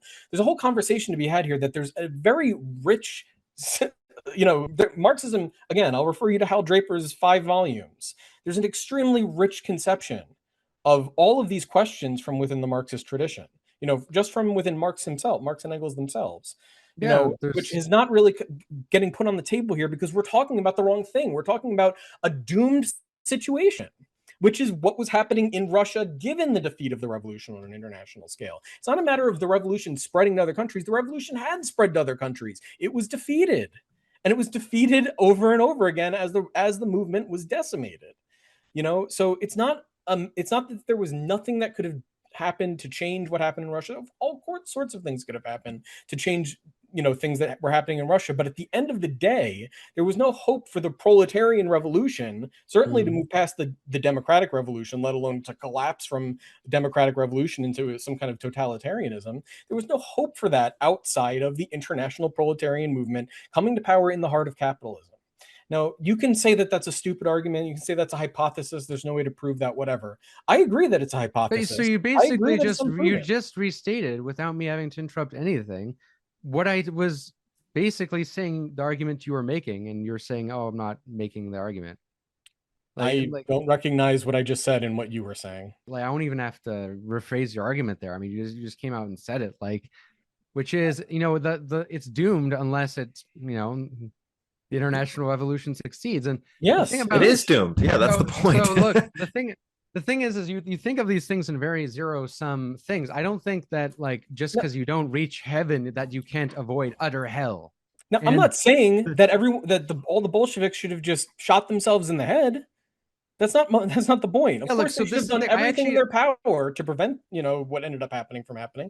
They should have done everything in their power to do what needed to be done. Marxism isn't the science of how to fail well, how to fail democratically, how to fail in less totalitarian ways. Marxism is how to achieve socialist revolution through capitalism, through the balance of class forces. Within this hypothesis, there's an assumption that as a country is more developed and as you have more of a proletariat, that if you have the proletarian revolution, it'll be necessarily democratic. Whereas I think that's just not necessarily true. Like, for example, obviously I wouldn't be influenced by Marxism at all if I didn't think economic conditions in the American Revolution, it didn't have to go the way it did. Washington, you know, could have become a dictator. In fact, many wanted him to be a dictator. Some of the founding fathers believed in a president for life, like Alexander Hamilton, right? America could have gone in all sort of different trajectories, right? It could have gone in the more Jeffersonian trajectory. You had competing ideas of how to govern the system, which was a fundamentally bourgeois society, which, you know, that was the thing that conditioned their thought, but they had disagreements as to how to govern that. Now, within socialists, you've always had disagreements as to how to govern. What I think this position of, oh, you know, it's just the revolution succeeding, that you make it all about that, and, you know, lay less importance on the structuring of the regime type, this kind of prevents, like this functions to, put off thinking the crucial questions about, governance and how to actually like what is so like, yes. So it's like, no, it doesn't. The crucial questions are governance questions. No, but I don't look. I want to say I don't believe in. I don't also believe in, because I know you're going to bring up this international revolution. I should just lay out my cards here too, which is, so first of all, I don't believe that you need international revolution in order to do socialism anywhere. I don't believe that. Like this is, I think, an totally ideological argument. And what is socialism? What is that? What do you mean by that? Well, this is what's interesting. And like, I don't claim to be a Marxist in the sense that Marxists, Marx himself has, low phase communism, high phase communism, and he believes that it's one is a progression to the other. That's not how I view my political goals. Within Marxists, you have huge debates as to even what Marx's socialism is, notoriously, right? Because what Lenin called state capitalism, which was what the siege state was doing with the NEP. Stalin ended up calling that socialism after he liquidated the kulaks and collectivized everything under government control. So first off, I only say this to dispel the idea that there is a hegemonic idea of what socialism is. For me, I view socialism as the distribution of economic power in the way that I view democracy as the distribution of political power. And part of why they go hand in hand is that you want distribution of economic power to the laboring class, and you want distribution of political power, which is democracy. Now, there's scales to that. I think scale is important, because if you were to believe in full distribution of economic power, you would believe in a fully communist society, which, for me, is kind of like I would say like that's not even worth considering until you even have like a more fair distribution, unless you believe in a kind of local high trust society without a state. Like that's a different argument. But in terms of like the Marxist conception of communism, I don't believe in. I don't think it's even possible to think that until you at least have a socialist society where you have an empowered laboring class and you have less wealth differences. These are my goals, and I recognize that's not Marxism. Marx saw the end goal as a stateless, classless society, and he believed that part of the necessity was to spread. But like, I'm talking about the Bolshevik, what I'm critiquing about the Bolsheviks is from a particularly care to go solely through these ideological categories, because I feel like they can obfuscate contradictions, especially like this idea that like, oh, you need it to spread in order to avoid what ended up happening, because I think this ends up neglecting all the nuances, which is between this like scale of repression. Like there's just differences in scale. And I mean, how do you prevent that? I don't think preventing that is a matter of ideas. It's a matter of the structuring of the regime, and that itself is related to ideas. But the way you prevent a regime from having not an unlimited expansion of power is having checks on it. The Bolsheviks did the opposite of that. And in fact, they used the very doctrine of, we need communism to wait till state will wither away once the revolution is spread properly, and that gets redefined under Stalin in all kind of weird ways. As you know, this functions as expand the state forever. And I think ultimately, like, our disagreement boils down to, I think, this what I think on your part is a very like ideological standpoint. And part of where this was also reflected, another critique I had, was the way you guys define Stalinism. So you mentioned Stalinism as just like that all Marxism that came after Stalin was Stalinism, including like all of them. Che Guevara, Castro, Ho Chi Minh, they're all it's an Stalinist. Epochal category. I oppose all those socialisms, so we're in the same boat there. But I think calling all that Stalinism, that's another example of obfuscation, where it's like you're not looking at the contradictions of regime types. Because the fact is that Stalin governed in a way more totalitarian way than Khrushchev. Like, this is just an objective. It's not about regime types. It's not form and content. No, but that matters. What matters to real people? The amount of people getting that's fine, killed, but that's not Marxism. The amount of massacres, the amount of famines, that matters. And the fact that like that was all happened under the peak Stalinist governments. The regimes that killed the most people were like Enver Hoxha, Joseph Stalin, and Kim Il-sung. And a part of that is like due to the fact that their concentration of power was at its peak under Khrushchev, which was also a very repressive regime. And I would say the part of why you had less mass killing is because, you know, they decided to dissolve the NKVD, for example, and not make it a henchman of like a party dictatorship only, and that the party shouldn't have be governed under a cult of personality. I really think these little details that you guys like to like skip over matter quite a bit, actually. Like these particular details of Not at all. They're totally meaningless. They're that's totally why I think meaningless. Marxism will remain in the dustbin of histories. If this is if this is how it, you it may explain remain in the dustbin of history. It certainly may. What I'm hearing is like a form versus content issue here. And Tony's really thinking about what are the conditions to prevent totalitarianism. But it's like the Marxist definition is an association of free and equal producers. It's not a type of state. It's not a regime. It's when society is free, really, when society is able to govern itself without a state, right? It doesn't need this Bonapartist apparatus. It can run itself. That is in itself the condition for preventing totalitarianism. When everybody's on the same level and there's no state that's needed, like it's withered away because it doesn't serve a function anymore, that is the protection from this totalitarianism that you're so worried about. Thank you for saying that. Thank you. You clarified it so perfectly. I think that's completely, utterly insane. Of course. I think I like that you actually like articulated it perfectly, though. Like because that's the view. That is the hypothesis, the Marxist hypothesis, and I think it's wrong. I mean, that's like, I mean, like, what else is there to really say that? Like, I mean, maybe Benjamin Studebaker, I feel like, would be wanting, when you said it's not a regime, you know, it's not about like having a, you know, the form of, it's not the question of a regime. I think Studebaker would want to say probably, you know, y'all need to read some Plato. I know he would. He's not a Marxist, though.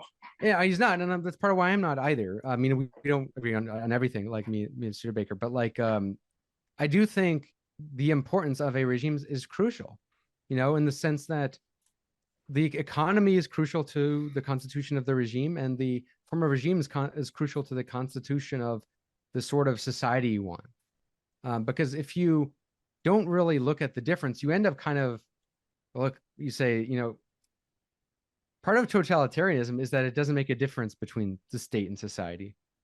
You know, that's actually one of the big components of it, is that the state speaks, and the state being interwoven with the party, which is a unique form of regime. That's important. You know, not all repressive regimes had the party and state fused together. And once you have that, not all party states even necessarily believe that it's the goal for them to shape all of society. Like, for example, it's where you get a difference between like Hitler's Germany, or Mussolini's Italy, and Franco's Spain, for example, or Salazar's Portugal. In those, you know, Portugal, Spain, the government did not really care all that much about what the average person was reading or thinking. They cared about holding power. And you could read, but if you try to join like a union and rebel, they would throw you in the torture chamber. Whereas in Italy and Germany, they really did try to shape, you know, the public school system, shape thinking, shape society. I mean, the Bolsheviks did this too. I mean, much more aggressively under Stalin. Now, you could say it's for totally different goals, but it is still nonetheless a very unique form of regime type. And I feel like just throwing all repressive regimes as sort of like all together, like, oh, you would have got a repressive regime no matter what. That's just lazy. I feel like it's an excuse, and it's ultimately a cop-out. It's not about lumping everything together. The point is there's simply no way of resolving the problem in question in the context that you're talking about. What do you think resolving the problem is? Just so resolving the problem is the proletariat conquering power in the heart of capitalism. That's the heart of that's the problem. The problem isn't how states are organized on the periphery of global capitalism. How does that negate the totalitarianism that Tony's worried about? But in the same, I have the same question that related to this is like, so in the core, is it not important for how the proletarian states are structured? Of course it is. Of course it's important. There's, as I said, there's a whole conversation to be had about that subject. I mean, fundamentally, but that's what I'm as trying Engels to said. say. Sorry? But that's part of my point, don't you see? I don't really see your point, to be No, honest. so I feel like because within your there's a hypothesis that you assume that if it succeeded in the core, that it wouldn't have been it's not a this matter of totalitarian assuming way. anything, Tony. It's a matter of what needs to happen. You know, what needs to happen is the problem needs to be prosecuted here. There's all sorts of questions about how that happens. But Yeah, it's just the that's not what we're precondition. discussing. We're discussing Yeah. how is a problem that could not have been solved, how could it have been solved, not solved differently?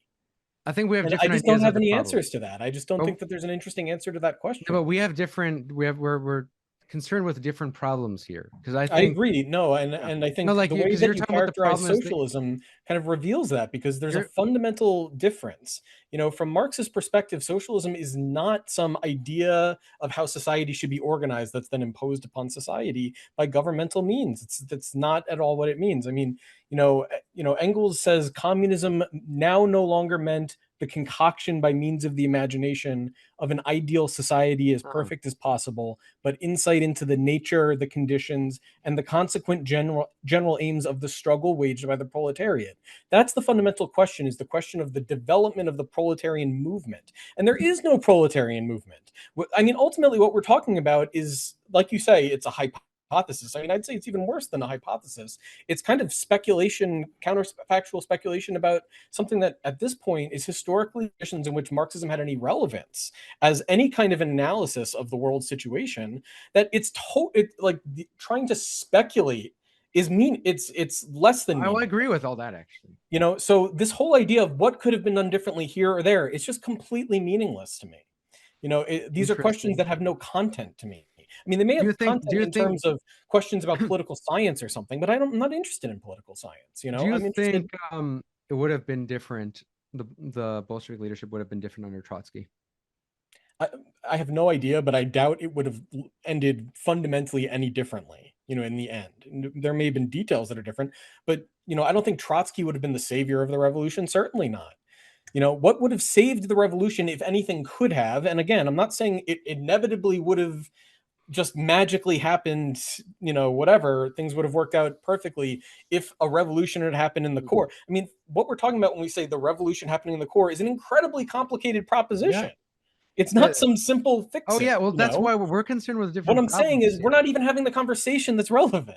No, but We're that's the talking about a thing is- completely different thing that I have nothing to contribute to, and that fundamentally is not really related to the questions of Marxism. But that's the It's thing. a question of what could have happened after Marxism failed, and I don't think anything meaningful could have happened differently with reference to what Marxism was trying to achieve. Now, things could have happened differently in terms of the actual outcomes in, say, the Soviet Union or what became the Soviet Union. But I just am not interested in that. I don't have anything to contribute to that conversation. I'm not interested in it. So maybe that's how we're I feel like we're talking past each other, in the sense that everything you're saying, I either agree with, but don't see how it's contradicting what I'm saying, or it's a mischaracterization of what I'm saying. I think it's because we're concerned with different problems. Like, because I agree. Yeah, you're talking about like, okay, it's all about like the question of the revolution spreading. And the revolution spreading is what's, more important than the regime type. Now, in other words, it's more. I would say it's more a question of the movement, of the international movement, and the relationship between the political struggles, say revolutions in different countries, as mediated through the movement. But there is no movement to be talking about today. Sure. And there really wasn't a movement in a meaningful sense by the 30s. I mean, there was, but it was kind of ruined. The problem I'm concerned with is you're doing a pretty bad job of selling socialism or Marxism if you can't at all explain how you would avoid a fucking totalitarian revolution other than having international revolution, a totalitarian government other than having an international revolution. That is the risk, Tony. That is the risk. Well, I think then that's rubbish and that's bullshit. That is the risk. And but that's I also want to clarify my cards here where I deviate from Marxism, because this is important. Then we won't maybe talk past each other as much, because I don't also believe in this concept of it all being the movement. It's all bottom up. I don't think actually any historical change has ever happened that way.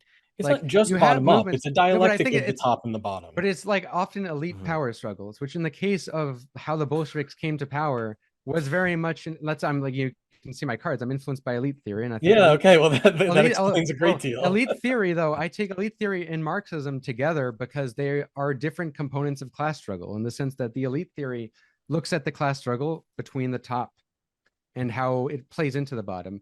I think it's important to know both, but where elite theory is very important is because you really see the power struggles that lead to seizures of power, and that's really how a lot of things happen. But those are just regime change within the same system. That doesn't explain revolution and changes like the bourgeois revolutions. Oh, yeah, absolutely. The bourgeois revolution was both bottom up and top down. Like it was dialectical. Like it wasn't just elites, right? It was a social revolution driving a political revolution, and then a political revolution conditioning a new level of social revolution. No, I totally agree. That's an important point, because the social revolution and the regime change aren't the same thing, right? In the sense that, like, when like, you know, the people who are the Gerald Horne types or Howard Zinns, they like to look at like the American Revolution as if it was just a independence movement. When it's a broader social revolution. Right. I totally agree with you that socialism as a social revolution completely failed. And that is a far more complex question. Well, I just think from a Marxist perspective, it couldn't have gotten off the ground. I also think that, you know, in terms of regime, that is important as well, because like, if let's say the social revolution fails, do you want to be stuck with a totalitarian regime or a less repressive regime, or one regime where the people actually maybe have a little bit of power in having a say in that regime, right? A more democratic regime. Then they could change the trajectory of it. That kind of depends on the economic conditions, though, of that regime. Like, yeah, you had the boot of the state on your neck. That's actually a pretty big factor. That is a pretty big factor. You had fascism after the failed anarchist revolution in the 30s in Spain, but that because of the economic conditions, like it was a bustling liberal enough country, like that fascism necessarily faded away eventually, and really it became kind of a regular bourgeois society. And in any situation where we have, I don't think fascism was ever necessary for capitalism, by the way. That's also, I think, like this is where you take like political choices as economic determinants, and I think that's flawed, because if you like, so many countries responded to capitalist crises in all kind of different ways. There was no they weren't necessary, but they were conditioned by it, and they were definitely like, this is a strong possibility of it going this way. It could have gone other ways, but this was like this possibility emerged stronger and stronger and stronger in those conditions. Oh, conditions are crucial, but like, what I'm saying is conditions don't determine the regime type, and that regime type is often up to politics, which I think this conversation is a brilliant example of like the evasion of politics. When it's all about the conditions, you really underscore politics. And, you know, governing a regime is a big part of politics. That is like that's like a crucial component, the ability to make decisions despite, you know, the fact that there are disagreements, right? When you put that to the side and only focus on the revolution, what you're doing is you are literally, by definition, putting the cart before the horse. And I think, like, at a practical level, I think I've already said what I mostly already think on the subject. I just, I'm coming at it from a much more practical view, as opposed to this. You put it well, actually, Eamon, which is, you know, you think that the global revolution is what will prevent totalitarianism. And I think the only thing that gives it a chance, that gives society governing itself a chance. I don't think that even at all grapples with what totalitarianism even is as a phenomenon, which is sort of a reaction to the kind of indeterminacy of democracy. It's why in countries that didn't have very long histories of it and couldn't handle the contradictions within civil society, within short-lived democracies, whether it be Weimar, whether it be in the short-lived democracy that existed between the Bolsheviks, the SRs, and the other parties, Mensheviks. You know, the totalitarian temptation is there, which is ultimately, right, but socialism is dissolving those classes and those antagonisms. But that's not what happened at all, and I think we have to. That's because there's still the class factors were still there. They didn't get to socialism. So let me get this straight. You need to abolish all classes before you can have, you know, a democratic regime. This is the core disagreement. I actually think you need democracy first before socialism. That's like maybe like a core disagreement. I actually think you need democracy as a precondition of social. Proletariat, as Engels put it. Yeah. Okay. Well, that's the thing. I was confused, but I'd figured again agreed on the Paris Commune you brought up. You know, I mean, this is Marx's conception of, I mean, everything that we're talking about. But you know. can I ask you a question? Yeah. So do you think that a socialism one country could never be a democratic republic unless all the other neighboring states, let's say, or all the first world capitalist countries are also democratic republic? I mean, I don't think that there's such a thing as socialism in one country. I think socialism is not a form of statecraft or something like that. It's an epochal No, transformation I of agree the with you. total I agree system with you. of I agree with human you. society. But the state is important in how that society is allowed to exist. That's the crucial point. Like part of why the Bolshevik system was so bad for socialism is because it suppressed society, right? I think the regime type's important because that's part of the bourgeois revolutions. Is this the way in which the regime was structured was crucial for allowing society to flourish or not? Part of the whole case against absolute monarchy was that it was suppressing the forces of the bourgeois society that were developing for hundreds of years. So let's get this straight, okay? So for the bourgeois revolution in political terms, its kind of radical culmination, which is so radical that the bourgeoisie themselves recoil from it, is the democratic republic in Marx's view. And this is kind of like a historically, charred, if you look at, first half of the 19th century, this is clearly how things are starting to culminate in this movement for, republicanism and more radically democratic republicanism. And Marx and Engels' view is the proletarian revolution is, in a sense, the culmination of this movement, in the sense that it is the coming to power of the proletarian party through the democratic republican revolution. And then beyond that, it is the social revolution that makes possible and ultimately makes necessary. So these questions about form of government, all these sorts of things are extremely important questions, but they're not important questions for something that could not have ever become socialism. Well, okay, whoa, that's a huge a jump though. So like you go from explaining the theory to then jumping to the conclusion as a kind of statement, whereas I actually just don't think they're like I don't buy their. Let me put it this way: it's not that those questions weren't important in Russia. It's that if you take it as given that what actually ended up happening did end up happening, namely that the revolution did not spread beyond Russia or did not succeed anywhere outside of Russia, certainly didn't spread into the heart of global capitalism, then the questions become moot. But there's no way for the people involved in, for the Bolsheviks, for example, or anyone else, to know that that was what was going to happen. They had to do what they were trying. They had to try to do something. And what they tried did not work, and it didn't help anything. It arguably made things a lot worse. Sure. Granted. And I'm not saying there aren't interesting questions to ask about how that happened and why that happened in the details. I'm not saying you can simply write it all off by referring to material conditions in some abstract sense. Of course not. I hate when people do that kind of thing. What I'm saying about conditions is that the totality of conditions are determinant, not that particular conditions, even economic conditions, are determining, but the totality includes consciousness, it includes ideas, it includes everything. The point is that there's a contradiction within the totality of conditions between the development of the productive forces from below and the social relations through which they're mediated. And that contradiction is expressed in the development of the modern class struggle, or at least that's Marx's theory. And the point would be that problem can only be resolved through the prosecution of that struggle. Now, that prosecution has a fundamentally, the political forms that it could take, that it needs to take, those are conditioned by the circumstances within which this process is unfolding. But the process didn't unfold in Russia. It wasn't unfolding in Russia. It was unfolding on the world stage of which Russia was a part, and it ultimately collapsed in a horrible way. So again, I think you're right. I think we do have fundamentally kind of different concerns. And, I think, so one thing you said I just wanted to follow up on is that, I'm not doing a good job selling Marxism or selling socialism. And honestly, I can't speak for Eamon. He might not like me saying this, but I'm not really interested in selling Marxism. In fact, I'm more interested in doing the opposite, which is disenchanting people of Marxism. I don't want people to not understand what Marxism is and think that they're Marxists and say that they are and misidentify and misrepresent what Marxism is out of this confusion. I would rather them be clear about what it is and reject it on those terms. And frankly, I would more expect that because it's an extremely speculative proposition at this point. It's not an easy thing to swallow. It's extremely speculative, given the fact that the historical conditions to which Marx and Engels referred as the fundamental reference point of their theoretical reflections dissolved over a century or, a century ago. And they haven't really come back in any meaningful way since then. So, in that sense, my interest in Marxism is not like putting it out there as something that people should be.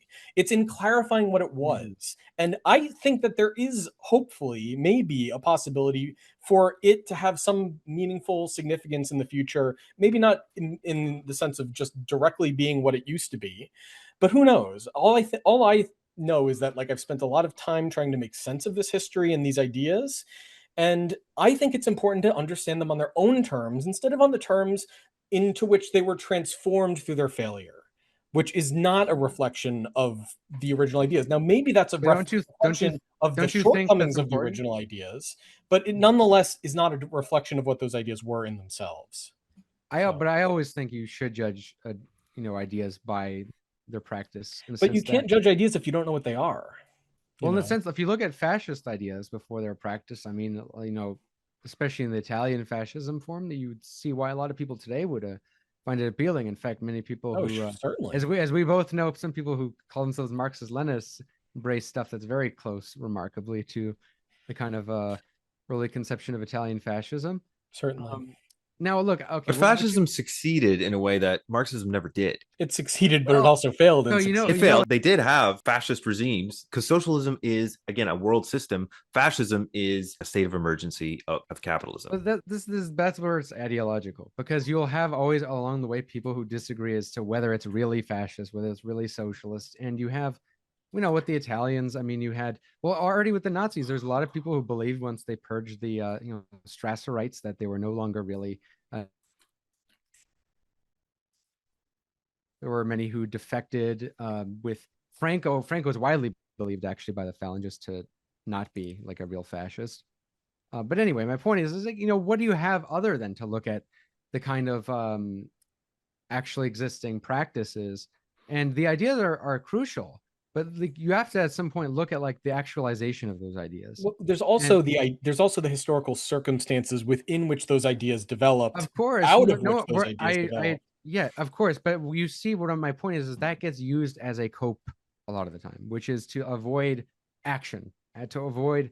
I don't know what kind of. Maybe there are actions that should be taken or something, but I don't claim to have any idea of what sort of action should be taken. I mean, that's not what I'm in the business of doing. I think we have a pretty good idea that the Bolshevik regime type was not the way to go, and I don't think it should be that complicated. And when we say, though, that it was a result of the conditions, well, you know what that leaves open? It's because, of course, when you have a revolution, you're going to get counter-revolution. You're going to get all these forces. And what that does is then you'll have people use that, or Marxists use that same excuse, which is, the conditions, nothing we can do. We got to concentrate. No, it's not a matter of nothing we can do. It's a matter of fighting it out. I mean, the fact is the people that are reflecting on the conditions and that are thinking about what to do are part of those conditions. They're an expression of the development of those conditions. They're in it. They're not outside it looking on it. It's part of what we are. This process of the historical development of society, every one of us is part of that in every moment that we live. It's not some secondary thing. It's what we are. And we have to navigate that in the course of the process of life, in the case of, proletarian revolution, we're talking about forces contending on a mass scale in terms of mass political parties, masses of people.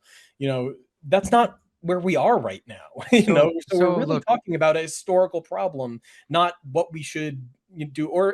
Again, maybe there were things the Bolsheviks could have done differently. I'm not saying there aren't, that would have had different effects. Maybe they would have ultimately led to a better development than, ended up happening, because a big part of the problem was was what happened to the Comintern. I mean, the Comintern was part of this whole process, and so were the national sections of the Comintern. Sure. Anyway, so look, I mean, I think at the end of the day, we do have really fundamentally different concerns.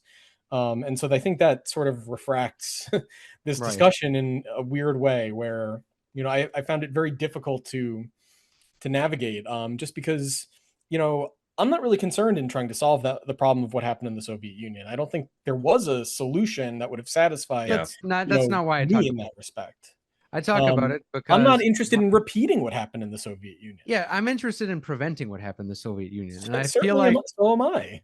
Yeah, but I think that's the thing is like if we kind of delay it to these much larger forces, is like you see, you kind of avoid thinking about the question as I've said, but so like maybe sum up again. Okay, the crux of our disagreement is what I'm fundamentally concerned about is how do we create a post-capitalist society? And the way I see that happening is that, really we only have power to change so many things. People in their countries realistically can change what is in their country, and then from there, as you get developments, you can start thinking about internationalism. Kind of like right now you see the rise of the far right.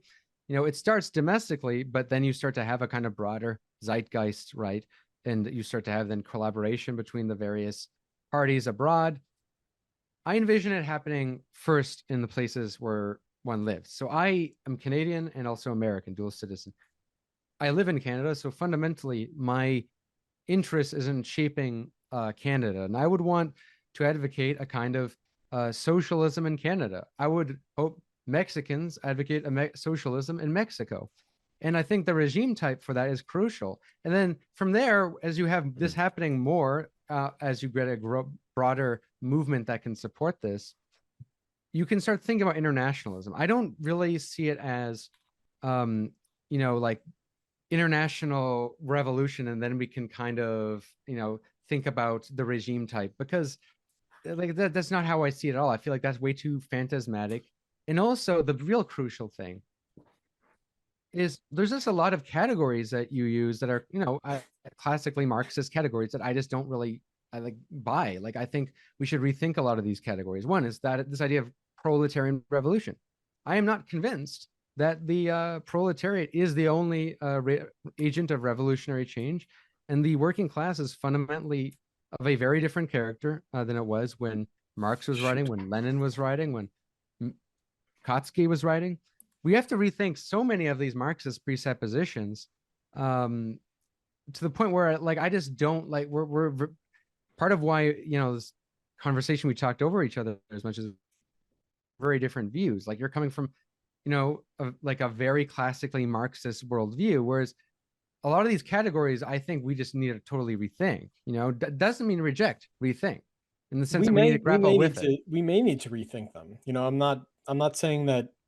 Again, I'm not saying that these are the only ideas. These are the ideas that everyone needs to accept. I think that these ideas are worth taking seriously on their own terms. And with all due respect, I don't think you're unserious, but I do think that you don't seem to really understand, or at least you don't see in these ideas what I feel like I'm seeing. And I'm perhaps failing to articulate what I'm seeing, or perhaps we're just, I don't know, perhaps we're just butting heads and not fully communicating with each other. But, I do think that I think it's pretty clear. I think it's pretty clear. I'm not interested. I don't think that there's an interesting question about how do we achieve a post-capitalist society. I just don't think that's an interesting question.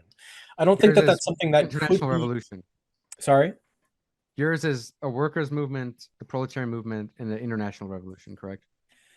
Yeah, I mean, I think my interest would be, will it be the case? It seems like it could be, and I think there are tendencies driving this direction, if maybe in a very highly mediated and confused and kind of distorted way.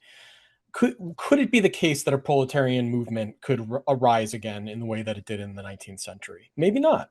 If not, then I think there is a fundamental question of, is Marxism just irrelevant? But I don't think Marx's interest was in socialism in the sense of a post-capitalist society. I think it was in how socialist ideas were a reflection of a historical necessity that was also being expressed in the organization of the proletariat as a class, as a consequence of the economic conditions that arose with the development of modern capitalism, the Industrial Revolution. And so socialism was simply an ideological reflection of a real, more fundamental necessity arising out of that economic, necessity. And so my interest is it the case that capitalism does inevitably drive in the direction of the proletariat organizing as a class and everything that follows from that? I think there are still tendencies driving that direction. There's just also countervailing tendencies that interrupt it or prevent it, or, in various ways make it difficult for it to culminate in the way that it did, kind of in a more immediate way early in the 19th century, and then again towards the end of the 19th century. I'm not saying it's definitely going to happen. There's good reason to think it's not going to happen. But, if it doesn't happen, I don't think there's any way to get to socialism in whatever sense that would, whatever that would mean for Marxism. I just think we're talking about political modifications of capitalism. Mhm. And fine, maybe that's all we can get. But if that's all we can get, then I'm kind of done talking about politics because I just am not interested. I'm interested in the historical understanding that Marxism had, because I do think it still does speak to the present in a certain way, in a highly mediated way, but in a Do way you that think is that's what the really the proletariat consequence is of its own concerned with? failure. Just that was just a question. Oh, Following I'm up. sorry, I didn't hear you. It was just related to what you just said. Do you think the proletariat also isn't concerned at all with just improving, having a better system? Improving their I think the class interests of the proletariat are not immediately identical with the individual interests of proletarians, but there obviously is some degree of an overlap where the individual interests of proletarians could be clarified in such a way that they see their individual interests as lying in Mhm. the organization of the class, and the advancement of those interests is lying in the advancement of the interests of their class. Not immediately from individuals to the class. There's historically the mediations would have been organization of workplaces and organization of localities and so on, as you were saying, and of course nationally and so on.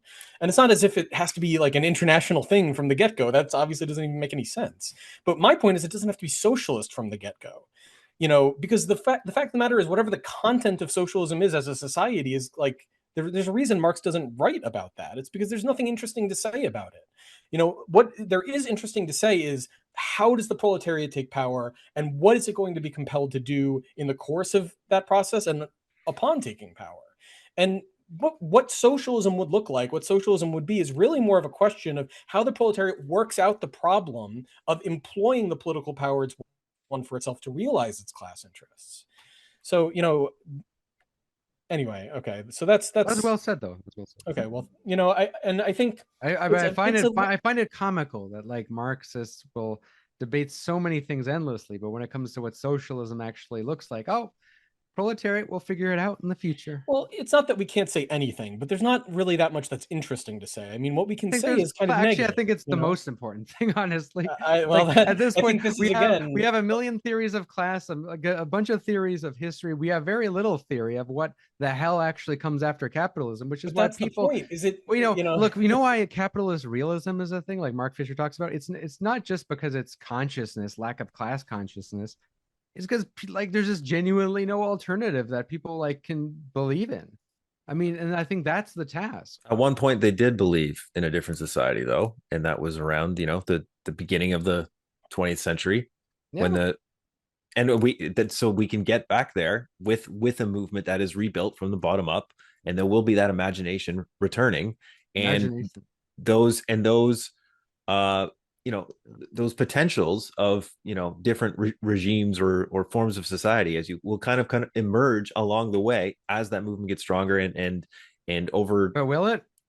Because in the Yeah. Bolsheviks, they kind of postponed the question and shifted it multiple times. Like Lenin goes from, basically supporting the Constituent Assembly to not supporting it, to then saying it's actually bourgeois democracy it's a form of bourgeois democracy, and that the real form of democracy is Soviet democracy, and then he subordinates the Soviets. So it's like I think that's actually like the past socialism is a testament that there's no inevitability, that people will just think of the various regime types that once the contradictions arise and the conditions are appropriate. That's no, I think like even like what's the point of just like, that's the thing, like I'm why am I like, what drove me to socialism is not some like grandiose fantasy of like whatever kind of like, it's just like, how do we have a better world? And I feel like that's what most of us come to socialism. But you don't need socialism for that. You need reforms. I mean, you're operating off of a very particular Marxist theory of history conception of socialism, and I don't think that at all is the only form of it. There's all kind of ways. Of course not. Yeah. No, I mean, Marxism is secondary to the previously, there were forms of socialism, obviously, that already existed when Marx and Engels entered the scene. And they saw those as kind of symptomatic expressions of a possibility that capitalism was giving rise to.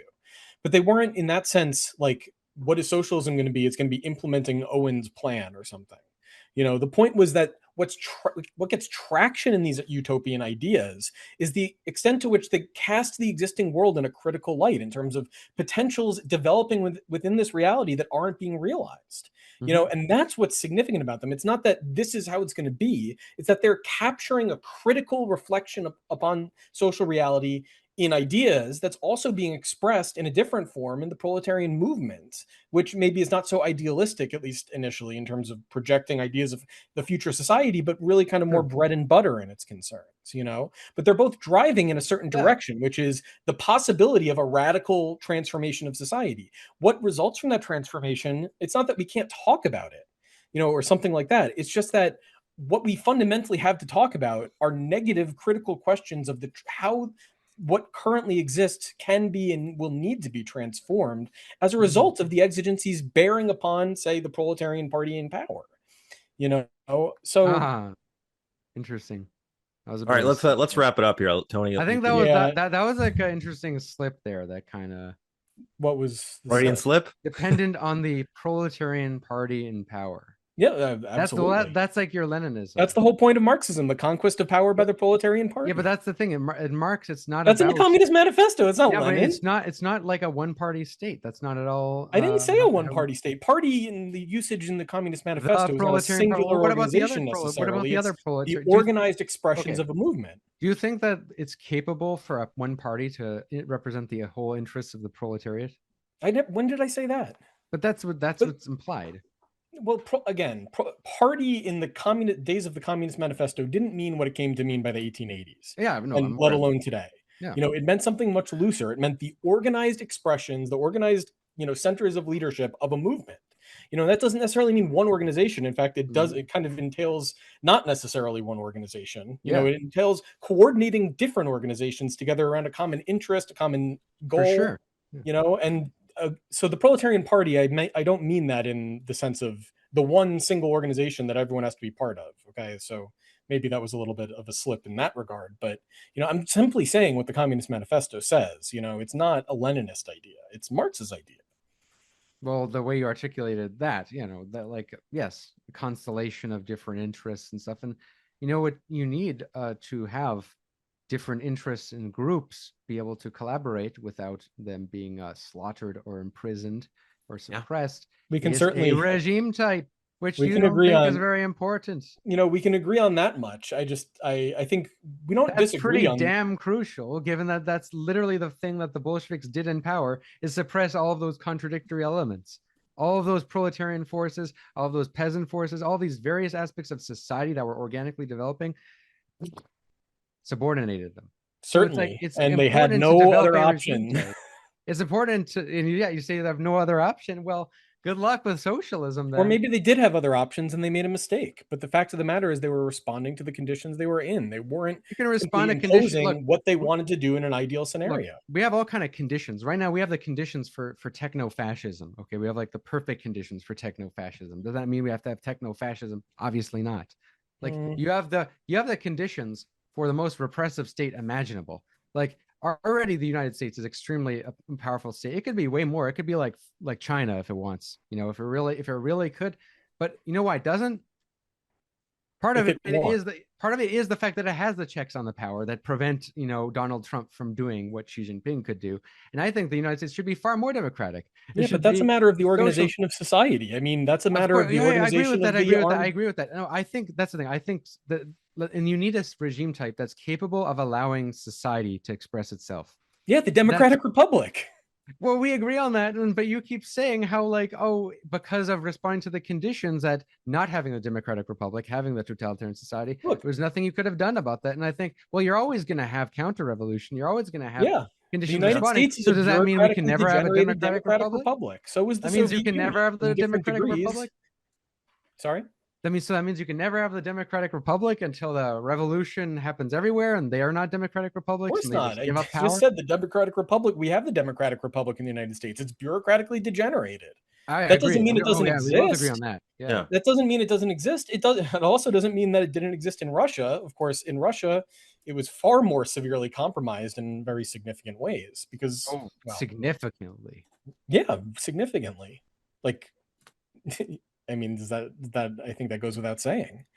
Could the United States go in that direction too? Yeah, potentially, but I mean, it Not would. inevitable. None of it. That's politics, though. That's not inevitable. That's politics.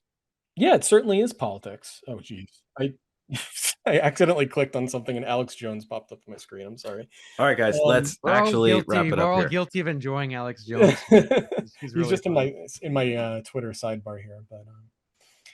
All right, well, look, I enjoyed talking to you, Tony. I feel like it was a very frustrating conversation for a large part of it. But I mean, I think we did come to something of a understanding of each other's positions that was a little bit more clarified by the end. Took us a while to get there.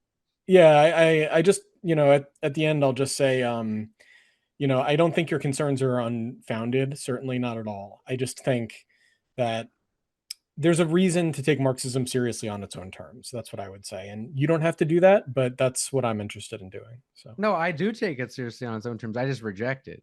Well, So I don't believe in the Marxist theory of history. Like I'm I not think sure it's that's what I'm I not was sure you completely understand it, but, no, but maybe that's no. a dispute for another time. No, well, that's the thing. I had you multiple times clarify your position, and I'm like, yeah, okay, yeah, I think that's wrong. Like when it comes to the view of how history unfolds, the international revolution, and the question of the regime type, I think Marxism is quite unique as a political movement because it's one of the few to totally surpass that question. Whereas if you look at like republicanism, liberalism, even fascism, various political tendencies are like, think about the regime type, or even Christianity, right? There's disagreements as to the regime type. Islam, again, Marxism type. does think about the regime type, the civil war in France. Marx did, but that's the thing. After you guys act like guys like after, oh, it suddenly doesn't matter because it's inevitable. Whatever. We don't want to rehash that couldn't have solved the problem that was being posed in Russia. I don't think it could have solved it. Look. I don't think it could have solved the inevitable revolution. But you see, that's why our disagreement boils down to different like priorities. I think it's not a matter of you have the international revolution first and then you figure out the better form of state after.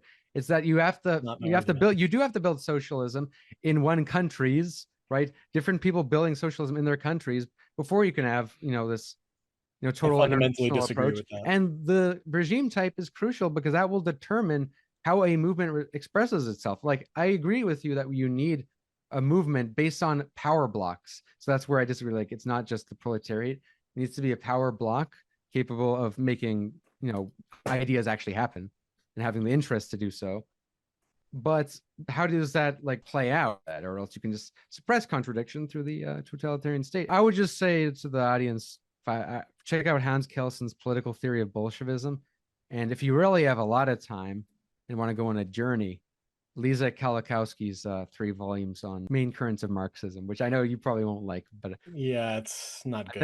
I think it's that's why the fact that that's your reference. It was someone who was a true believer in Marxism, and he was part of a Marxist regime in Poland, got kicked out, and then he completed his work by the end of his life, and it's quite interesting. I'll say that. Like, I would recommend people read Kolakowski's The Concept of the Left, though. That is a that too is good. Even main currents, though, like I actually read not all of it, but a good chunk of it, and I think it's kind of brilliant and well reasoned, but like based on confusion ultimately, and so it takes them to places where beyond where Marx ever really focused on or talked about. He interprets Marxism on this like concept of like self-perfection and how to create kind of the perfect version of man, and how that inevitably takes you into totalitarianism. He talks about totalitarianism a lot in that, especially all those passages in Marx about creating the perfect man. Right, but I think he gets a lot of this like autistic reading out of like the 1844 manuscripts. I would say generally when reading any text, it's good to read it for yourself before one determines the opinion, regardless of what you think. Fair enough. Yeah, I can agree with that. I would say I'll end it there. Thanks, Tony, for doing this. Thank you for having this debate and the patience. And my apologies if I interrupted here and there, but I think at the end, our differences are pretty clear. So that's like at least came through. The contradictions are not resolved, but the contradictions are laid out, which is what's Certainly. I think they were clarified over the course of the discussion to some extent, at least. Yeah. So I've had a couple days to ruminate on this discussion. Stay tuned for my next video where I will summarize my short and sweet response to Tony's take on Bolshevism and totalitarianism.